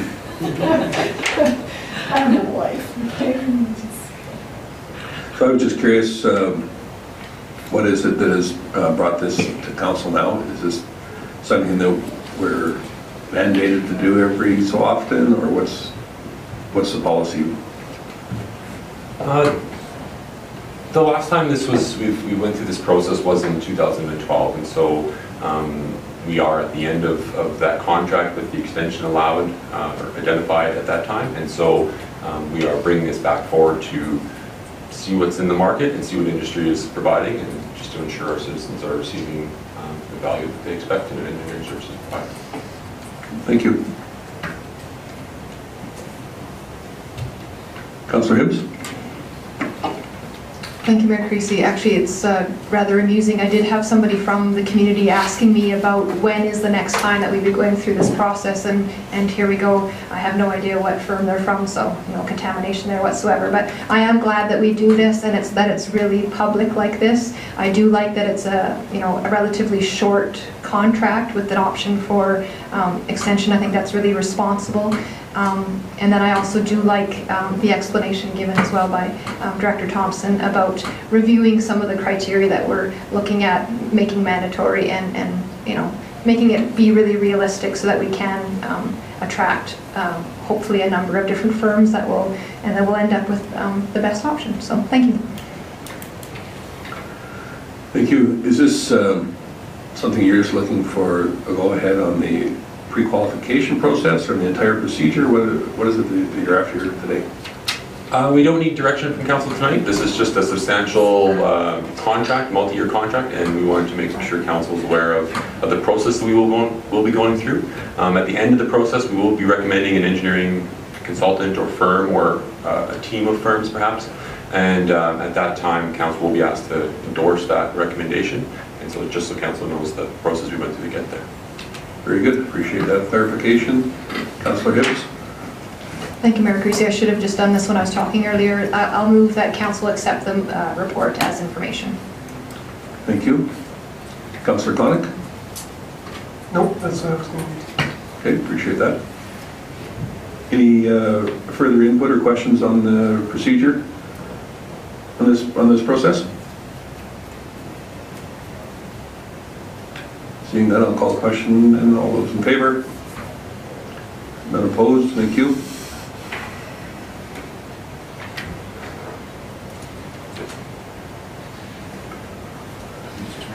And their new business, Director Juke, got some information for us on affordable housing. I do. Thank you, Mayor Creasy. So before you today is a report. It's actually communicating a recommendation from the Affordable Housing Steering Committee that the City of Lacombe Housing Needs Assessment be updated, and that Council approved that project. Approval is requested to allocate $20,000 to update the affordable housing strategy as identified in Council's strategic plan, current strategic plan. As part of the Affordable Housing Steering Committee's scope of work, the group is required to ensure that the needs assessment document remains current. That way, projects that are conceived that will fulfill some of those needs are effective and efficient. The current one that we're using is considerably aged and also based on fairly limited Statistics Canada information from the 2006 federal census as well. Statistics Canada has returned to a long-form survey, so we should be able now to come up with some much better data with regards to the current needs in the City of Lacombe. The current affordable housing strategy was adopted in June of 2015, and several projects have been completed out of it to the tune of $1.1 million. There are $326,000 remaining for allocation, and we did have to first get approval from the province to use that because that funding is 75% provincial grant and 25% city matching grants. So that approval was quite readily offered to us. We initially asked for $12,000 to update the needs assessment, but then we added $8,000 to also have a closer look at the current homelessness situation in the city and in the nearby region. That was partially studied by FCSS and others late last year. I just want to make council aware as well that the province indicated that they have $153,000 of accrued funds unused currently in their kitty, and that they are interested in proposals from the City of Lacombe for use of that funding. That would obviously be in addition to the $306,000 that we currently have left in the grant and the matching amount. I should make you aware that if we were to consider using that or asking for that, the city would have to come up with a $25,000 matching contribution, we believe. We have to confirm that, and that amount would be $38,000. So at this time, the administration is asking council's approval to complete a project with the affordable housing grant money and city contribution to update the needs assessment. Thank you. So just so I'm clear then, is this $20,000, this is, like, how did you arrive at that particular amount? Is it already went out to our RFP, or is it the current producer of that document requires that amount updated? How does this work? Staff actually did invite quotes on a needs assessment update. That process closed, and we had a number of responses, including one from the previous proponent, but those have not been assessed yet, but all of them will fall within this amount that we're targeting here today. Okay. Because I don't know how council feels, but to spend $20,000 to see how we can spend $300,000 seems like odd use of our funds. The carrot being, theoretically, we could come up with some project that will require more money, so we could access 153,000 more in addition to the 300 that are left after the 20,000 would be spent on the updating the plan. Is that correct? Two things will occur when you update the plan. One is that any projects that you do and consider and approve based on the updated assessment will probably be more effective and more targeted to the current situation in the city. And in addition, it will put the city in a position to be much more favorably considered for the additional 153. Okay, given there's a limited number of projects that can be produced for that kind of money, I get the overall picture. Okay. Who's up first? Councillor Jacobson? Sure. Sorry. So I guess just a comment on the previous housing needs assessment. Some of you may know that when I was a private citizen before I got elected, I was a successful applicant through the down payment assistance program for this. And I relied extraordinarily heavily on that housing needs assessment to come up with this program, and then Guy and I worked very diligently together to get this thing approved. And I can tell you that my opinion is that as far as the information in that assessment goes with regards to the need for down payment assistance in the city of Lacombe, the piece of paper is worth the paper it's written. It's worth the money it's written. It's worth the paper is worth the money it's written on. Okay? Because if it wasn't for the Filipino community who saved the bacon on that program, that program would be flat on his butt right now. Like it was a waste. I was extraordinarily disappointed with the relevancy of the information of that in regard to the actual market conditions, and I would sort of echo the mayor's sentiment that I'm not entirely convinced that, I'm actually not remotely convinced that that money can't be just simply allocated with the information that the Affordable Housing Steering Committee should have been able to garner over the last 3 or 4 years of operating and getting this feedback on these programs. I mean, they know which programs work, they know which ones don't. And certainly if I would certainly, at the very least, if we're going to go ahead with this, or if it gets voted to go ahead with that, the message we passed on that the methodology used to evaluate your consultants to do this be looked at, because again, like I said, the information that I relied on to put that program together was either extraordinarily out of date or incorrectly gathered, or, for lack of a better term, it did not accurately reflect a need in the community. Councillor Connick. Thank you, Mayor Creasy. I sit on the Affordable Housing Committee. A couple of points here. One, sure, we can maybe come up with an idea of how to spend the remaining money. The thing we wanted to do it prudently. Maybe it's not a lot of money, but we were struggling with, well, what's the best use? What's the best project for this money?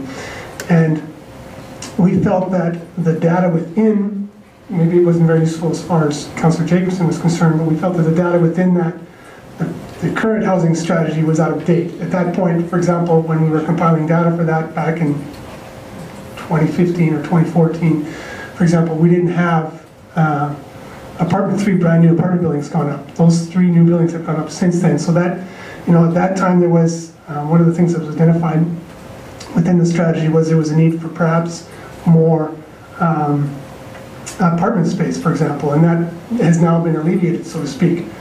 In some respects, it's not entirely affordable, but in some respects it's been alleviated. So that's the thing we were struggling with. Well, how can we best use these funds? Now, to say that that's all that's in the kitty now, that may very well be, but with the new provincial election looming on the horizon, we could very well see an influx of more money coming from whoever's elected, and they may decide to spend more money on affordable housing. So therefore, the 326 could rise to a different number. Again, we just wanted to have, some good data as to what we could spend the remaining money on. We just didn't want to willy-nilly pick a project or, so that was the really driving force behind it. I think it, we're not using any new money. We're using the money within this budget to do this, and it's up to. We may not even spend that much, but just to update the data so we have a better, clearer picture of what the housing situation is in town, and then we can go forward with a plan to spend the remaining amount of money. But ultimately it's up to this group. But I think it would make it a lot easier for that group to decide to what direction to go in if they had some new data.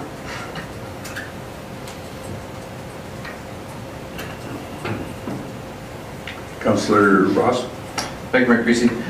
Obviously, there's already been a report done in the past, and you would think from somewhat of having that same information and other resources that have right on the ground experience of Lacombe Foundation or FCSS that's delivering much needed services, can we not, through them agencies and piggybacking on the previous report, have some collaboration within our community without spending $20,000? I think there's, for example, like I say, among FCSS and affordable housing, but the FCSS people deal with the citizens hands-on. I would think that them individuals would know more what's needed than, or the Lacombe Foundation have consultation and more collaboration and avoid the $20,000. Thank you. So, Director Duke, that last point there for the opportunity to secure the $153,000 of accrued funds from our province, is that to say that that money just will not be available, period, unless this update is done, or only if it results in a new proposal that will exceed the current funds? Because I'm going to suggest that any proposal is going to exceed the amount of funds that we have, the $326,000. But it's just plain not eligible unless the plan is updated? No, there was no indication in the approvals that we received from the province that without an updated plan or assessment that they would simply not offer that. They were quite ready to look at proposals for the use of the remaining $326,000 that we have right now, and any project that would exceed that amount they would consider for the additional funds that they have sitting there waiting for use. So it's not dependent on the needs assessment. No. Thank you.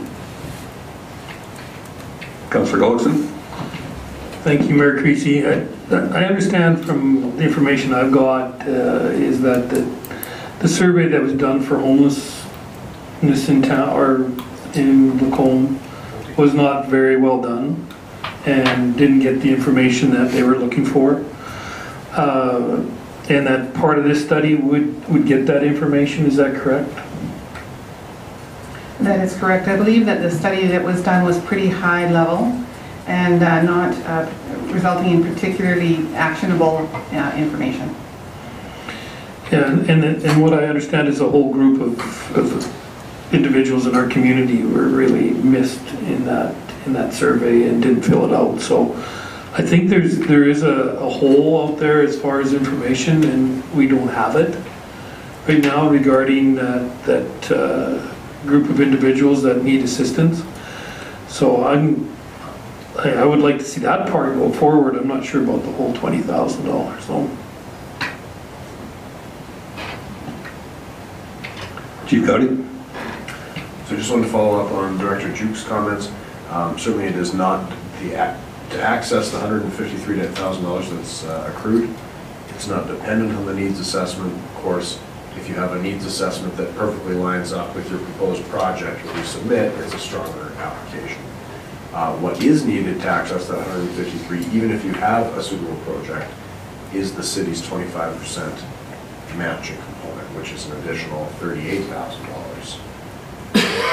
Great money to get, to get the 38 from the 153, but as was discussed by council here tonight, sometimes even a 25% project can be too much if it's not directly aligned with the community's objectives. So you would want to make sure that there's some alignment. Thank you. Councillor Hoekstra? Thanks, Mayor Creasy. Yeah, I guess I support this in principle, but I would like to echo a few of the comments made. I too question some of the accuracy in the document because I actually read it. As here, it's evident tonight I read my whole package. And so we do need to pay someone to create that document. Sorry to say that, Councillor Ross, that we can't just add this to people's jobs. People who are meeting with people at FCSS or the Lacombe Foundation aren't necessarily the people that can compile a document that would answer these questions of this committee. In response to Councillor Gullickson, the homelessness count in our community was wasn't deemed to be the best project, not due to the efforts of our community, but due to the parameters of, again, a program that they had applied to, and they had to implement it as it was rolled out across the province. And so as it rolled out, it was not a great project for our community. So, but what this project is still looking at, though, is, well, it's looking at housing needs, but affordable housing too, and homelessness count is only one of that whole scope of housing needs in our community, and I endorse that we revisit that, because I think that a lot has changed in our community in the last 5 years. So, Councillor Connick, given that you're on the board, are you convinced that that group cannot come up with an appropriate project for this money that suits the community's needs? Again, that group itself is knowledgeable. That we have some great resources within that group. We just struggle that we want to just be very prudent about it. We want to make sure the money's going to the right project, and we just feel that acquiring a little more data would help us make that decision. I mean, can we come up with one? Perhaps, but they just don't have to do it properly, because again, we're not entirely sure what the right project would be. There is, some would suggest there is not an issue with homeless assistance community. I would suggest there maybe is. So does that mean then that we need to build some sort of facility that is strictly a one bedroom, or like some sort of a house that has 4 rooms that are strictly just studio apartments? Is that the best need to address that? But again, and that could probably be done for that amount of money, but again, is that the best use of those funds? So can we come up with a project? Sure, but personally I'd like to see us allocate these funds, update that plan, and then we can have a clearer picture and then just make a smart decision, that's all. I mean, whether it's 300,000 or 100,000, you want to make smart decisions. So, and to that end, I would make the motion that council approve the updated housing needs assessment to a maximum cost of $20,000. I don't see us spending the full 20, to be honest. I don't think it requires that much money to get that data, but so is the motion. Thank you. Anything additional? Councillor Jacobson? Sure, I guess maybe just to speak further and clarify my point, I'm also in favor for getting good data. You need it to make decisions. The only point I was bringing up was if you read the last report, there was two main thrusts of it, which is basically rental assistance and down payment assistance. And if you were to be making the decisions on the Affordable Secure Housing Steering Committee based on that, you would say, this is a great program because this clearly states we need this. And I'm saying, in point of fact, you'd be making a decision based on data that was not reflected in the market, in point of fact. So, I'm going to support the motion because I guess we need to get information. I just throw that out there as a point of consideration when you're selecting your consultant, when you're doing your methodology. My official opinion on this is your last one was a hit and a miss, right? And if you're going to be making decisions that are wildly out of what we understand to be the needs, which is basically, at the end of the day, what we need for affordable housing is basically rental assistance. That's what it boils down to. For those who can't afford to purchase, for those who can't afford to, they need to get housing, they need to get shelter over their head, and they need to pay for that, and they need to get assistance for that. It's rental assistance, okay? So if what you're determining is something so wildly, out of the realm of rental assistance, I just strongly encourage you that, however your data is gathered, whatever the methodology is of your consultant, that you're 100% sure that it's reflective of what's actually needed.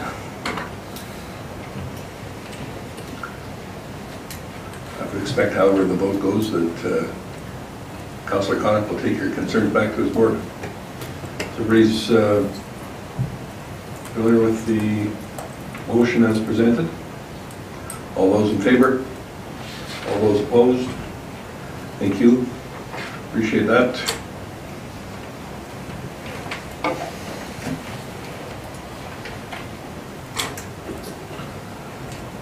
Director Juke, you have another one come up here under Administrative Services for the 2018 year in review presentation. Thank you, Mayor Creasy. I think my my throat has left the building. That's wonderful. So before council and at each of your desks, you have a printed copy of the 2018 year in review document for your consideration for acceptance as information and approval for public release.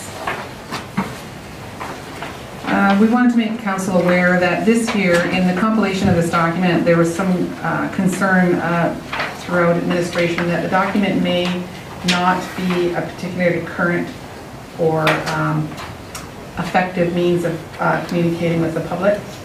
We were having a look at how it's put together, what it contains, and how it's conveyed to the public. This has been published, this particular year in review has been published, format has been published continuously since 2011. It was, I believe, an administrative initiative. I'm not sure of that though. Its purpose is threefold.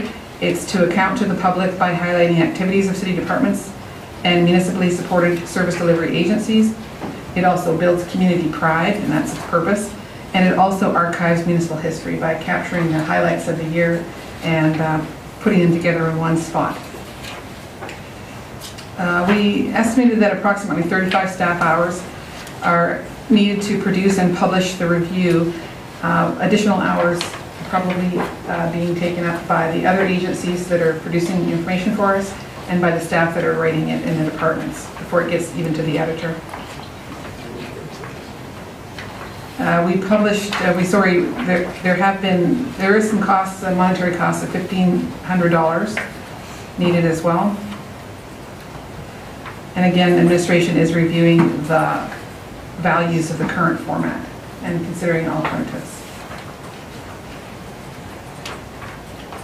Initially, I'll just let you know, in 2011, the city published this and mailed a copy to each household. So at that time, it was considered to be a primary method of communicating out the city's activities for the year.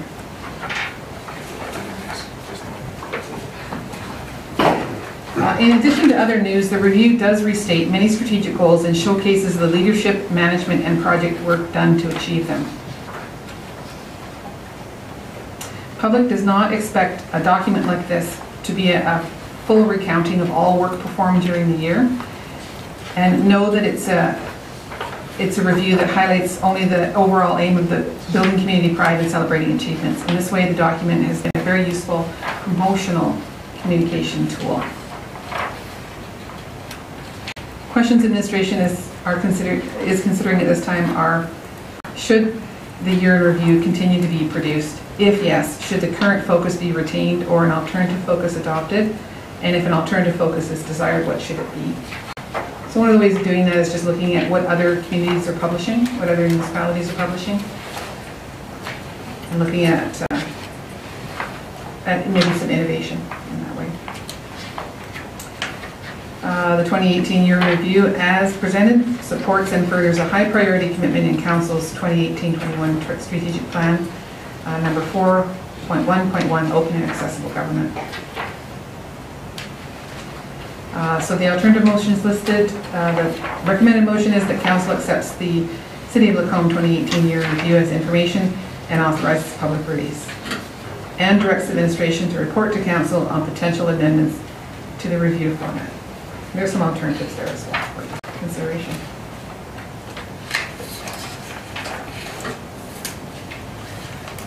Councillor Connick? Thank you, Mayor Creasy. Just maybe the mayor can back me up, but I think you had mentioned this was driven by administration back in 2011, but I think this came out because council wanted to be a little bit more accountable and show what they were doing, so they started the process in direct administration, just to be clear. I love it.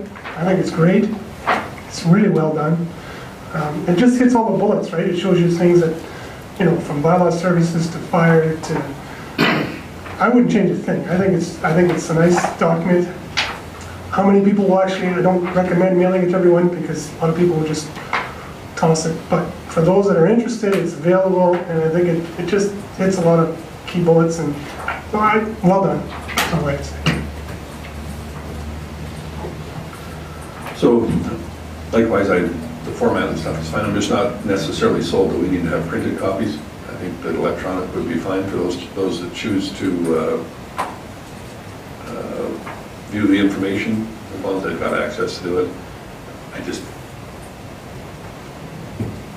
can't justify certainly sending it to every household as was suggested.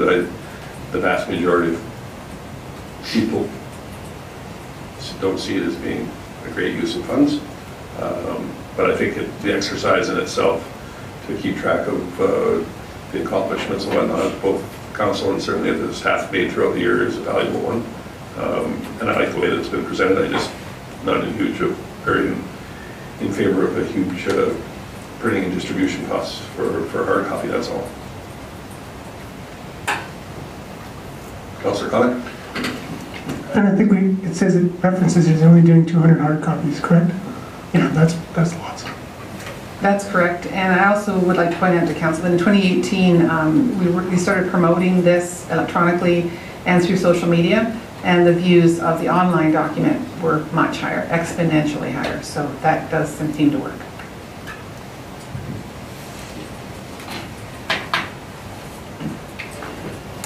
Councillor Hoekstrom? Thanks, Mayor Creasy. I'm glad that print copies are no longer part of the plan, because especially with the younger population, actually a lot of people, they're not reading magazines of any sort, so this is somewhat in that league. It is an attractive document. My only challenge to future development of it is that there's not one single stock photo in it. I really feel in this day and age that at no point should we have to use a stock photo with our accessibility to cameras and whatnot at all times. So as soon as I see a stock photo, I don't like it. It's just my comment. But highlighting the mural on the front, beautiful, well done.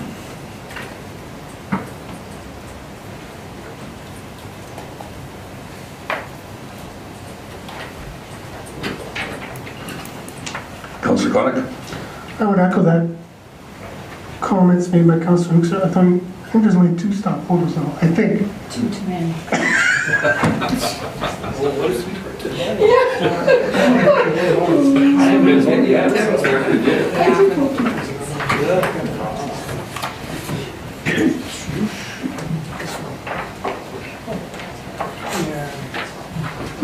So, before we need to worry about how many stock photos are in there, would we care to make a motion? Councillor Ross? Can you do that? Thank you, Mayor Creasy. Where the heck are we? Anyway, That's number 1. Isn't it? Oh, no, sorry, number 2. If you're able to see it, I prefer that you could read it directly Yeah, for the benefit of sorry. people online. Number 2, that the council accepts the City of Lacombe 2018 information as information.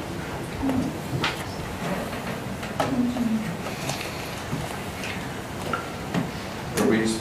Not seeing any further discussion. All those in favor? Vote. So you caught me just in the nick of time. I would like to direct it for public release, so I guess I would not agree with I'm sorry. number 2. So I would hope that number 2 is defeated and that we do motion number 1. My apologies, I just thought it was to be information and released. I didn't read number 1. It's my fault, my apologies. Chief Cody? So rather than defeat the motion and then go, perhaps Councillor Ross would entertain the proposed amendment to your motion? Once again, my apologies, I didn't read them off. I was understanding there's a motion. So number 1, that council accepts the City of Lacombe 2018 year in review as information and for public release, and directs administration to report to council on potential amendments to the review format. Why are you asking number 1? Just to tell you about public. So in a bit of a quandary here, that's not really an amendment, that's a different motion, which is fine, but due process would... You're asking me to amend, and it wasn't even read the damn thing. Oh, it's already published. It's already released, is it not? Councillor Hibbs? Thank you, Mayor Creasy. I humbly suggest that you just go ahead and vote on that first motion, and perhaps it gets defeated, and then it gets a new motion put forward. Thank you. Very good. So the motion that was on the floor that first read, the council accepts the City of Lacombe 2018 year in review as information. All those in favor? All those opposed? Thank you. Does anyone have an alternate motion they'd care to entertain? Councillor Hoekstra. That council accepts the City of Lacombe 2018 year in review as information and for public release. Thank you, Councillor Hoekstra. Any additional comment? All those in favor? None opposed? Thank you.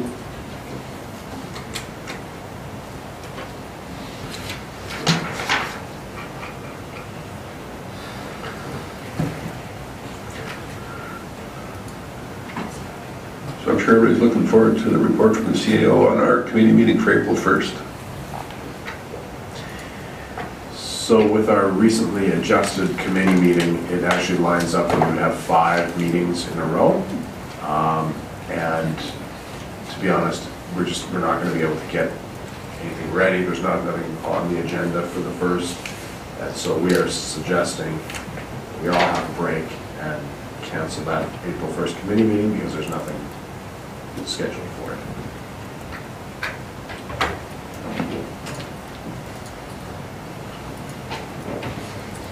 He was on these. Councillor Ross or no?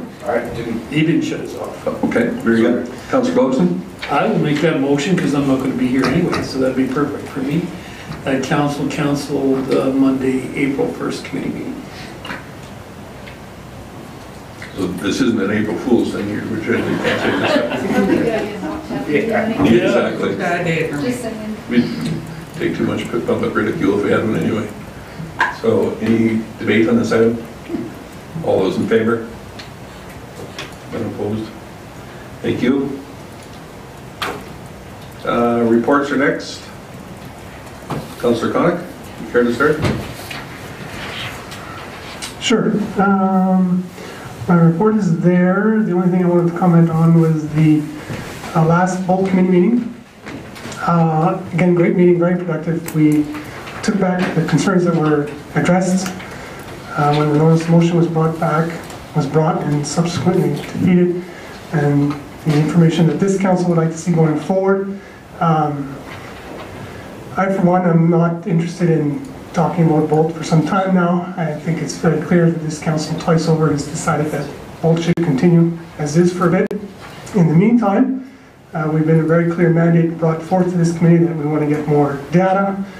In fact, we started getting some very good data at that meeting for the first time on boardings, where people are getting on and how many, which was really good. I would have brought it, but I misplaced it, to be perfectly honest. But we'll get more of that. And in so doing, and Guy has said already too, that they will look for efficiencies within the system, because they're already in that very first report, you can see that particular stops nobody gets on. So that's very helpful. So we can already start over time, even in the interim, you know, after 3-4 months of this data, we could say, hey, you know what, nobody's getting on at this stop. Let's get rid of it. So yeah, so the mandate's clear. The committee has been, there was a motion passed that the committee has until September 2020 to get all necessary options and information. Of course, I will endeavor to see if we can get that complete package sooner. But that's the absolute latest deadline, because that it could affect budgets going forward from 2020. But in the interim, we're not going to have anything drastically change for this year's budget. So yeah, we're going to focus on getting more data, getting more public feedback, and go from there. That's right. Appreciate that, Councillor Kotick. Any questions? Councillor Gullickson? Thank you, Mayor Creasy. Councillor Kotick, was there any more discussion regarding changing it to an express? No, because it was clear that that was, you know, that option was brought forth, and there was no appetite for that either. So again, it's just, we're going to stay the course now. We're going to gather the data. You know, we're going to get more public feedback, and that public feedback will look like too, just doing a survey. See, that's a key component that we're missing right now. Just getting a sense from the riders themselves, asking questions like, how far are you prepared to walk to get the bus? How far do you walk now? You know, would it be better to have different times? You know, that type of thing. So, no, there's no appetite to just go to because that was discussed in Winterware, and so we're just going to get all the data, look at all the options. You know, it's even going the extreme from more services, more runs later in the night. Of course, that costs more money, but just to get even that on the table, just to see what encompasses the whole picture, once and for all. Then bring it back, then make a decision. Nothing until then. Thank you. Councillor Hibbs? Thank you, Mayor Creasy. So my report is included. If anybody has any questions, I would be more than willing to answer them, of course. I would just want to draw two things to attention. Under my Lacombe Performing Arts Centre, I mentioned about the putting on the Ritz Gala. That one's coming up on April 6th, and I'm sure they would appreciate your support in attending that. So you might want to look at your calendars and see if that's something you'd like to attend. Tickets are available at a few different locations. And then the other thing that I wanted to talk about was the community feedback portion there, so the new animal bylaw. Unfortunately, I don't know how it is for you guys, if you get the same experience, but quite often you hear not a whole lot about a bylaw, and then it goes through its full 3 readings, and then all of a sudden people are unhappy with it. And you know, honestly, that's really frustrating, but I mean, I guess that's the reality. So, but I do want to make note that, so 2 things. People are still really concerned about situations where they have a particularly elderly animal, and they're thinking, why on earth would I want to fix my 12-year-old dog? And then another situation is when you're fostering an animal, obviously you're just sort of taking care of them.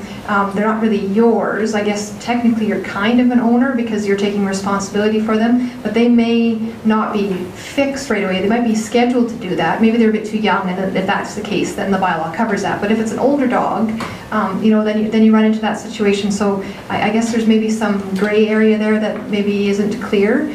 And then also, I've had lots of interest in questions about the mass microchipping idea, and I'm going to assume that, because I haven't heard for sure, but I'm going to assume that the city is pursuing those possibilities, so we'll hear more about that in the future.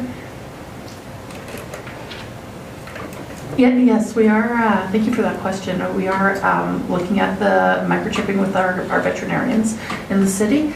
We're trying to target it for May because there's National Pet Week that week. So that's the area that we're looking at. So, yeah.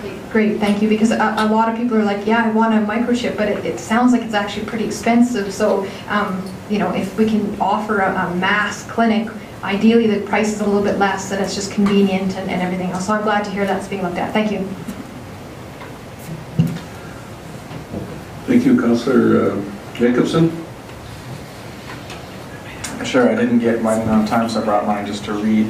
So I had a fairly light couple of weeks. I did attend the rec board meeting on March 12th, and that was a meeting where we chose the recipients of the rec grant for the year.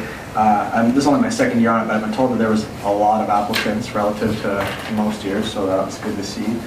Unfortunately, that meant there was a lot of people who got told no, but because there were so many, we really had to put the focus on applications that were, you know, most strongly benefit people of Lacombe and, you know, groups from Lacombe and all that. So I always hate to say no to people, but it was good that we had so many applications anyway. I did attempt to attend the Historical Society committee meeting, but they didn't have quorum, so that didn't go. That was the first, actually. And other than that, I attended council committee meeting last week with all of you. Thank you. Any questions? If not, Councillor Gullickson's had his iPad there, so you're just letting me go, but you bet. Thank you. And yeah, my report did not make it in time also, but a couple little highlights on the report was on March 7th, I was asked to go to the Wolf Creek School Division Junior High curling bonspiel and helped officiating there. I was just completely impressed with those young people and the way they handled themselves at that event and really took good care of the facility, which is owned by the city. I mean, the curling club runs it. Just gives you an example of you hear bad things about our youth, and I think it's overblown. I think there's a lot of great young people out there, and they certainly do a lot of good things. So that was an example of that. Then one other thing that was on my report was that I didn't get on there was NPC meeting last Wednesday, and we just had one item on there that was demolition, so it was fairly quick. I think a new record, in fact, for meetings. Thank you. Any questions? Oh, sorry. No problem. As I was going through your report, Councillor Gullickson, I think there's been some adjustments somewhere along the line in the formatting of your document. I'd just like to remind everyone to try and keep them in the same format. I think it just makes the organization look more professional when we all follow the same layout and whatnot. So if you could keep that in mind, it would be appreciated. Councillor Ross, go ahead. Can you just do my notes?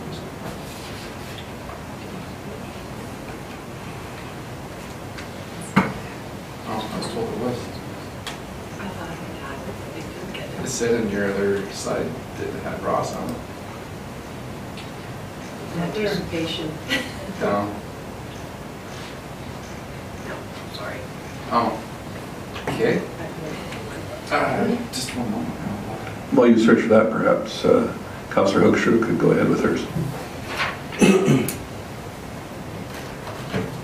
Thank you, Mayor Creasy. So my report is there that I had the privilege of attending a community event with Kim Fook and her story regarding the napalm bombing of Vietnam.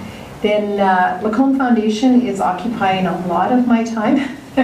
So we had a community engagement session. I was sorry to see that none of you guys were there to talk about seniors housing, but maybe that's because I was there.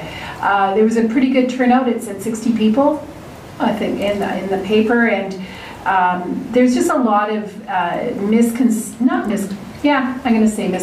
about there, what type of housing we need in our community, and I guess that's why what we discussed earlier makes sense, that we have a bit of a robust report about housing in general. What are life leases in terms of seniors? What is affordable housing? That is a key piece that we need to know about. Today we had a board meeting. I just left it blank and I thought I would update from what I heard today. So in rural communities, we have seniors lodges, and in the city, if there was a seniors lodge, it would be 100% occupied by people of low income. That's the purpose of a lodge. In rural communities, anybody lives in a lodge. And that actually hurts us big time financially, because as soon as someone is over the $28,000 threshold, it's just a hard and fast threshold, we do not get the full funding for that senior to live in that lodge. So we, as the Lacombe Foundation, oversee the Lacombe Lodge, and we oversee Eckville. And in a community like Eckville, there's nowhere else to live. So regardless of your income, you are going to live in that lodge. And so consequently, we have quite a number of people that are above that threshold. And so then we don't get the full grant to support that senior in that lodge. And so it has reduced our revenue in Lacombe for, I'm going to say, approximately $30,000, and in Eckville by $18,000 less than what we had counted on having for those seniors. So it's quite an interesting challenge. And today we also heard that our lodges provide different kind of beds, and they're called DSL. So that is the supported living. And the government is going to cut funding for all of those as well. And a number of our beds, particularly again in Eckville, 15 beds, if they are no longer designated supportive living, then we will not receive, again, the corresponding funds to operate those beds. So what will those beds become? Just lodge beds, or will they become more supportive living, which would be a DSL-4? Again, costs to our foundation that we have to somehow figure out covering.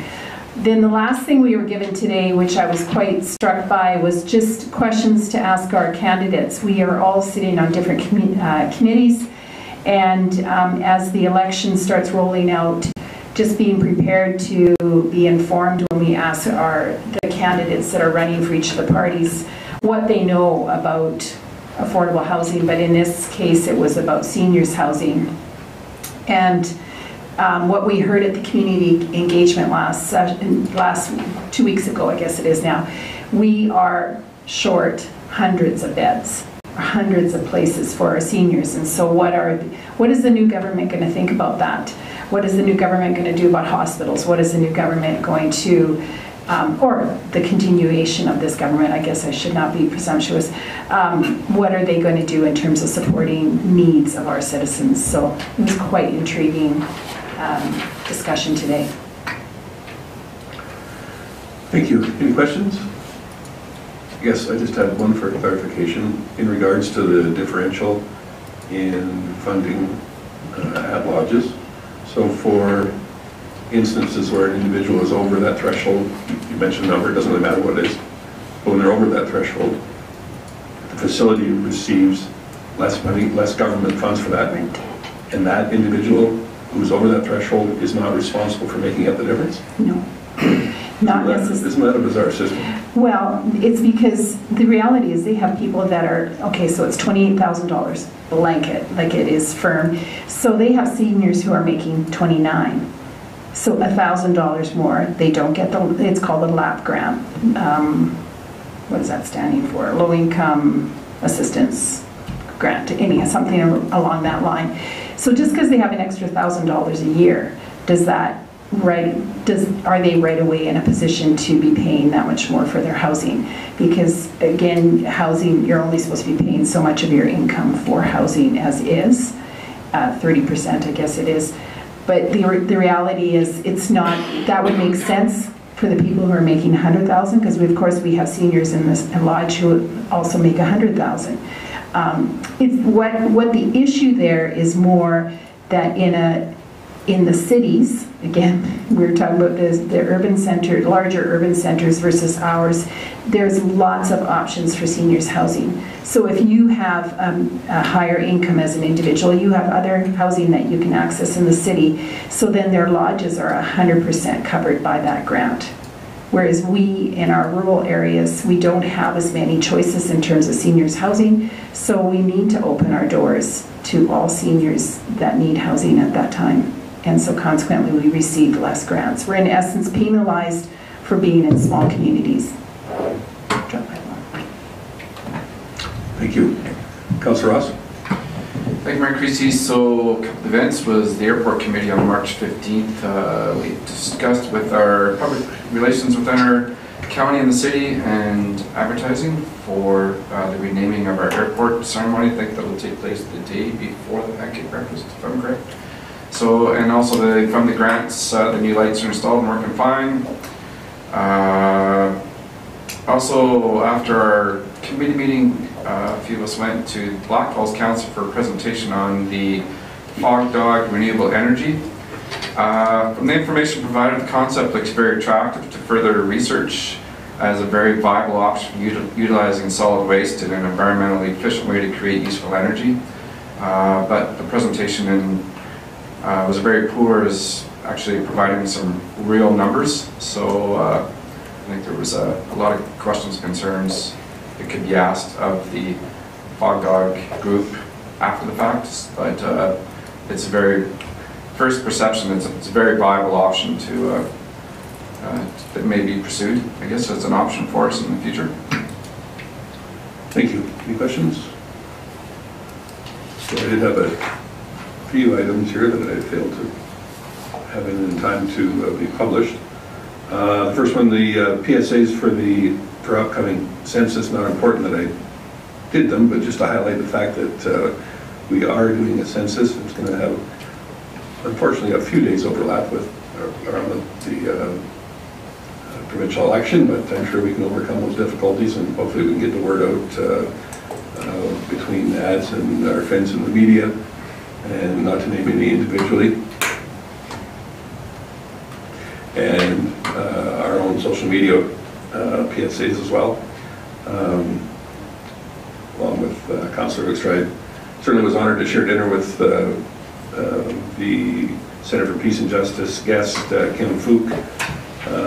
It certainly was interesting to speak with her, and certainly enjoyed her talk afterwards as well. March 15th, we made a decision and announced our appointment of Mr. Jay Hahn as our commission manager for the Lacombe Regional Waste Services Commission. That was exciting news, and March 25th was his first day, so it'll be hard at work for us. That's good to see. NPC meeting, as was mentioned earlier.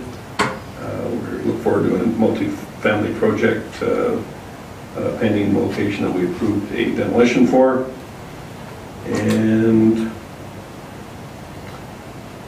I as well attended the Lacombe Performing Arts Center on the 21st with Randy Bolton, and check out their facility and operation, which was certainly enjoyable. And I would just say that overall the venue worked well, and it looks very good. Any questions of my brief report?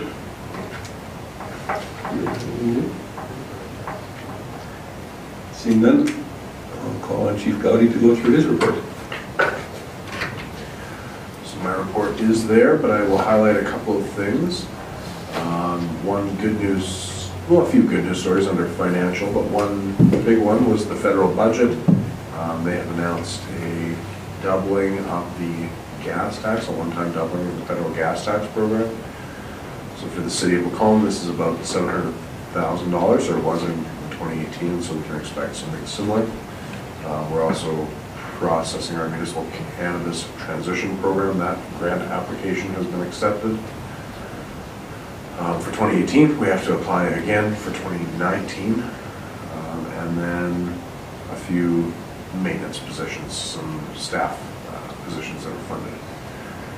Administratively, we have started this year sharing the City Bucks program with volunteers serving on the city's boards and commissions. That's been well received, and we have received quite a few back already. And other than that, we have a fairly busy couple of regional utility meetings coming up at the beginning of April here, and I'm sure we'll have lots to report coming out of those meetings. Other than that, I can answer any. Oh, sure. So the Lacombe Globe, as many of you know, has been is moving to an online and printed format, but they are closing their physical location downtown. They have generously donated some significant collections of historical documents, including copies of all the papers they've produced to the Lacombe District Historical Society. So we are temporarily housing those in the provincial building while the Historical Society makes room for long-term storage. Great, thank you. Councillor Ross? Thank you, Mayor Creasy. I've had several questions of where is the rest stop going to be north of Lacombe? Is it going to be the old Juniper land, or just had several people ask? So it is that old Juniper Lodge location. We're looking at that internally right now because the rest stop concept, if it is a washroom and truck stop, fits well on the highway corridor and doesn't impact Lacombe's development.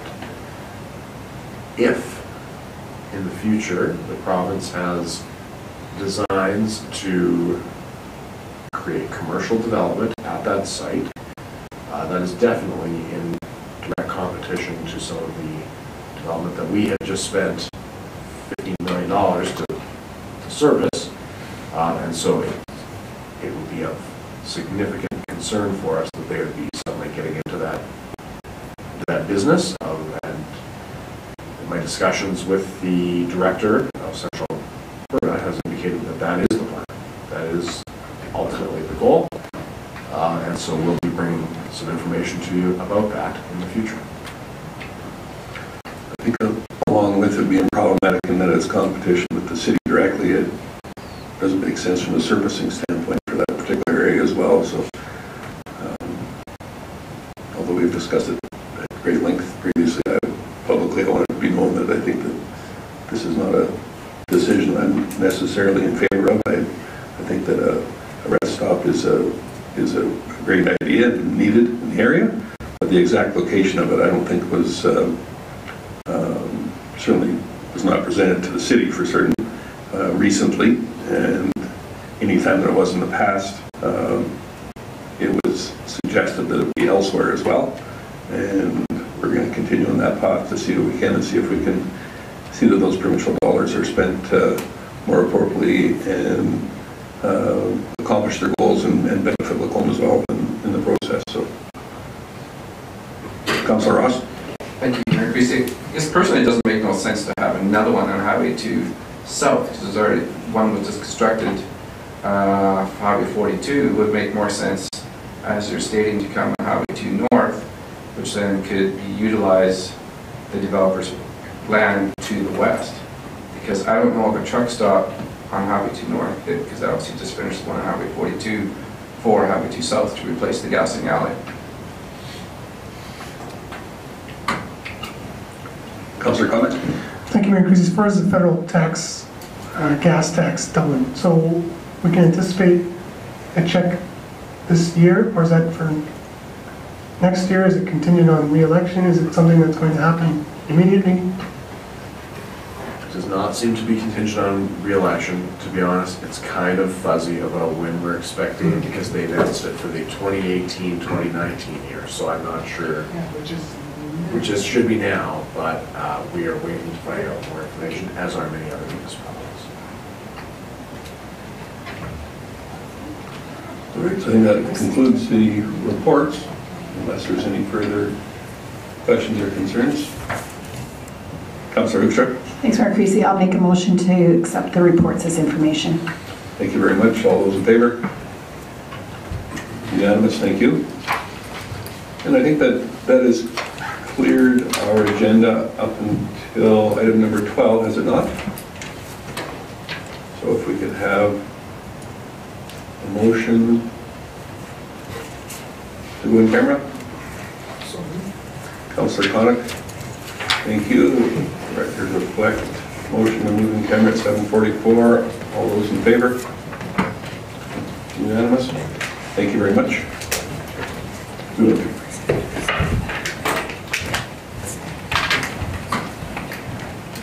We go on a short break, or are we good to go, or where are we at?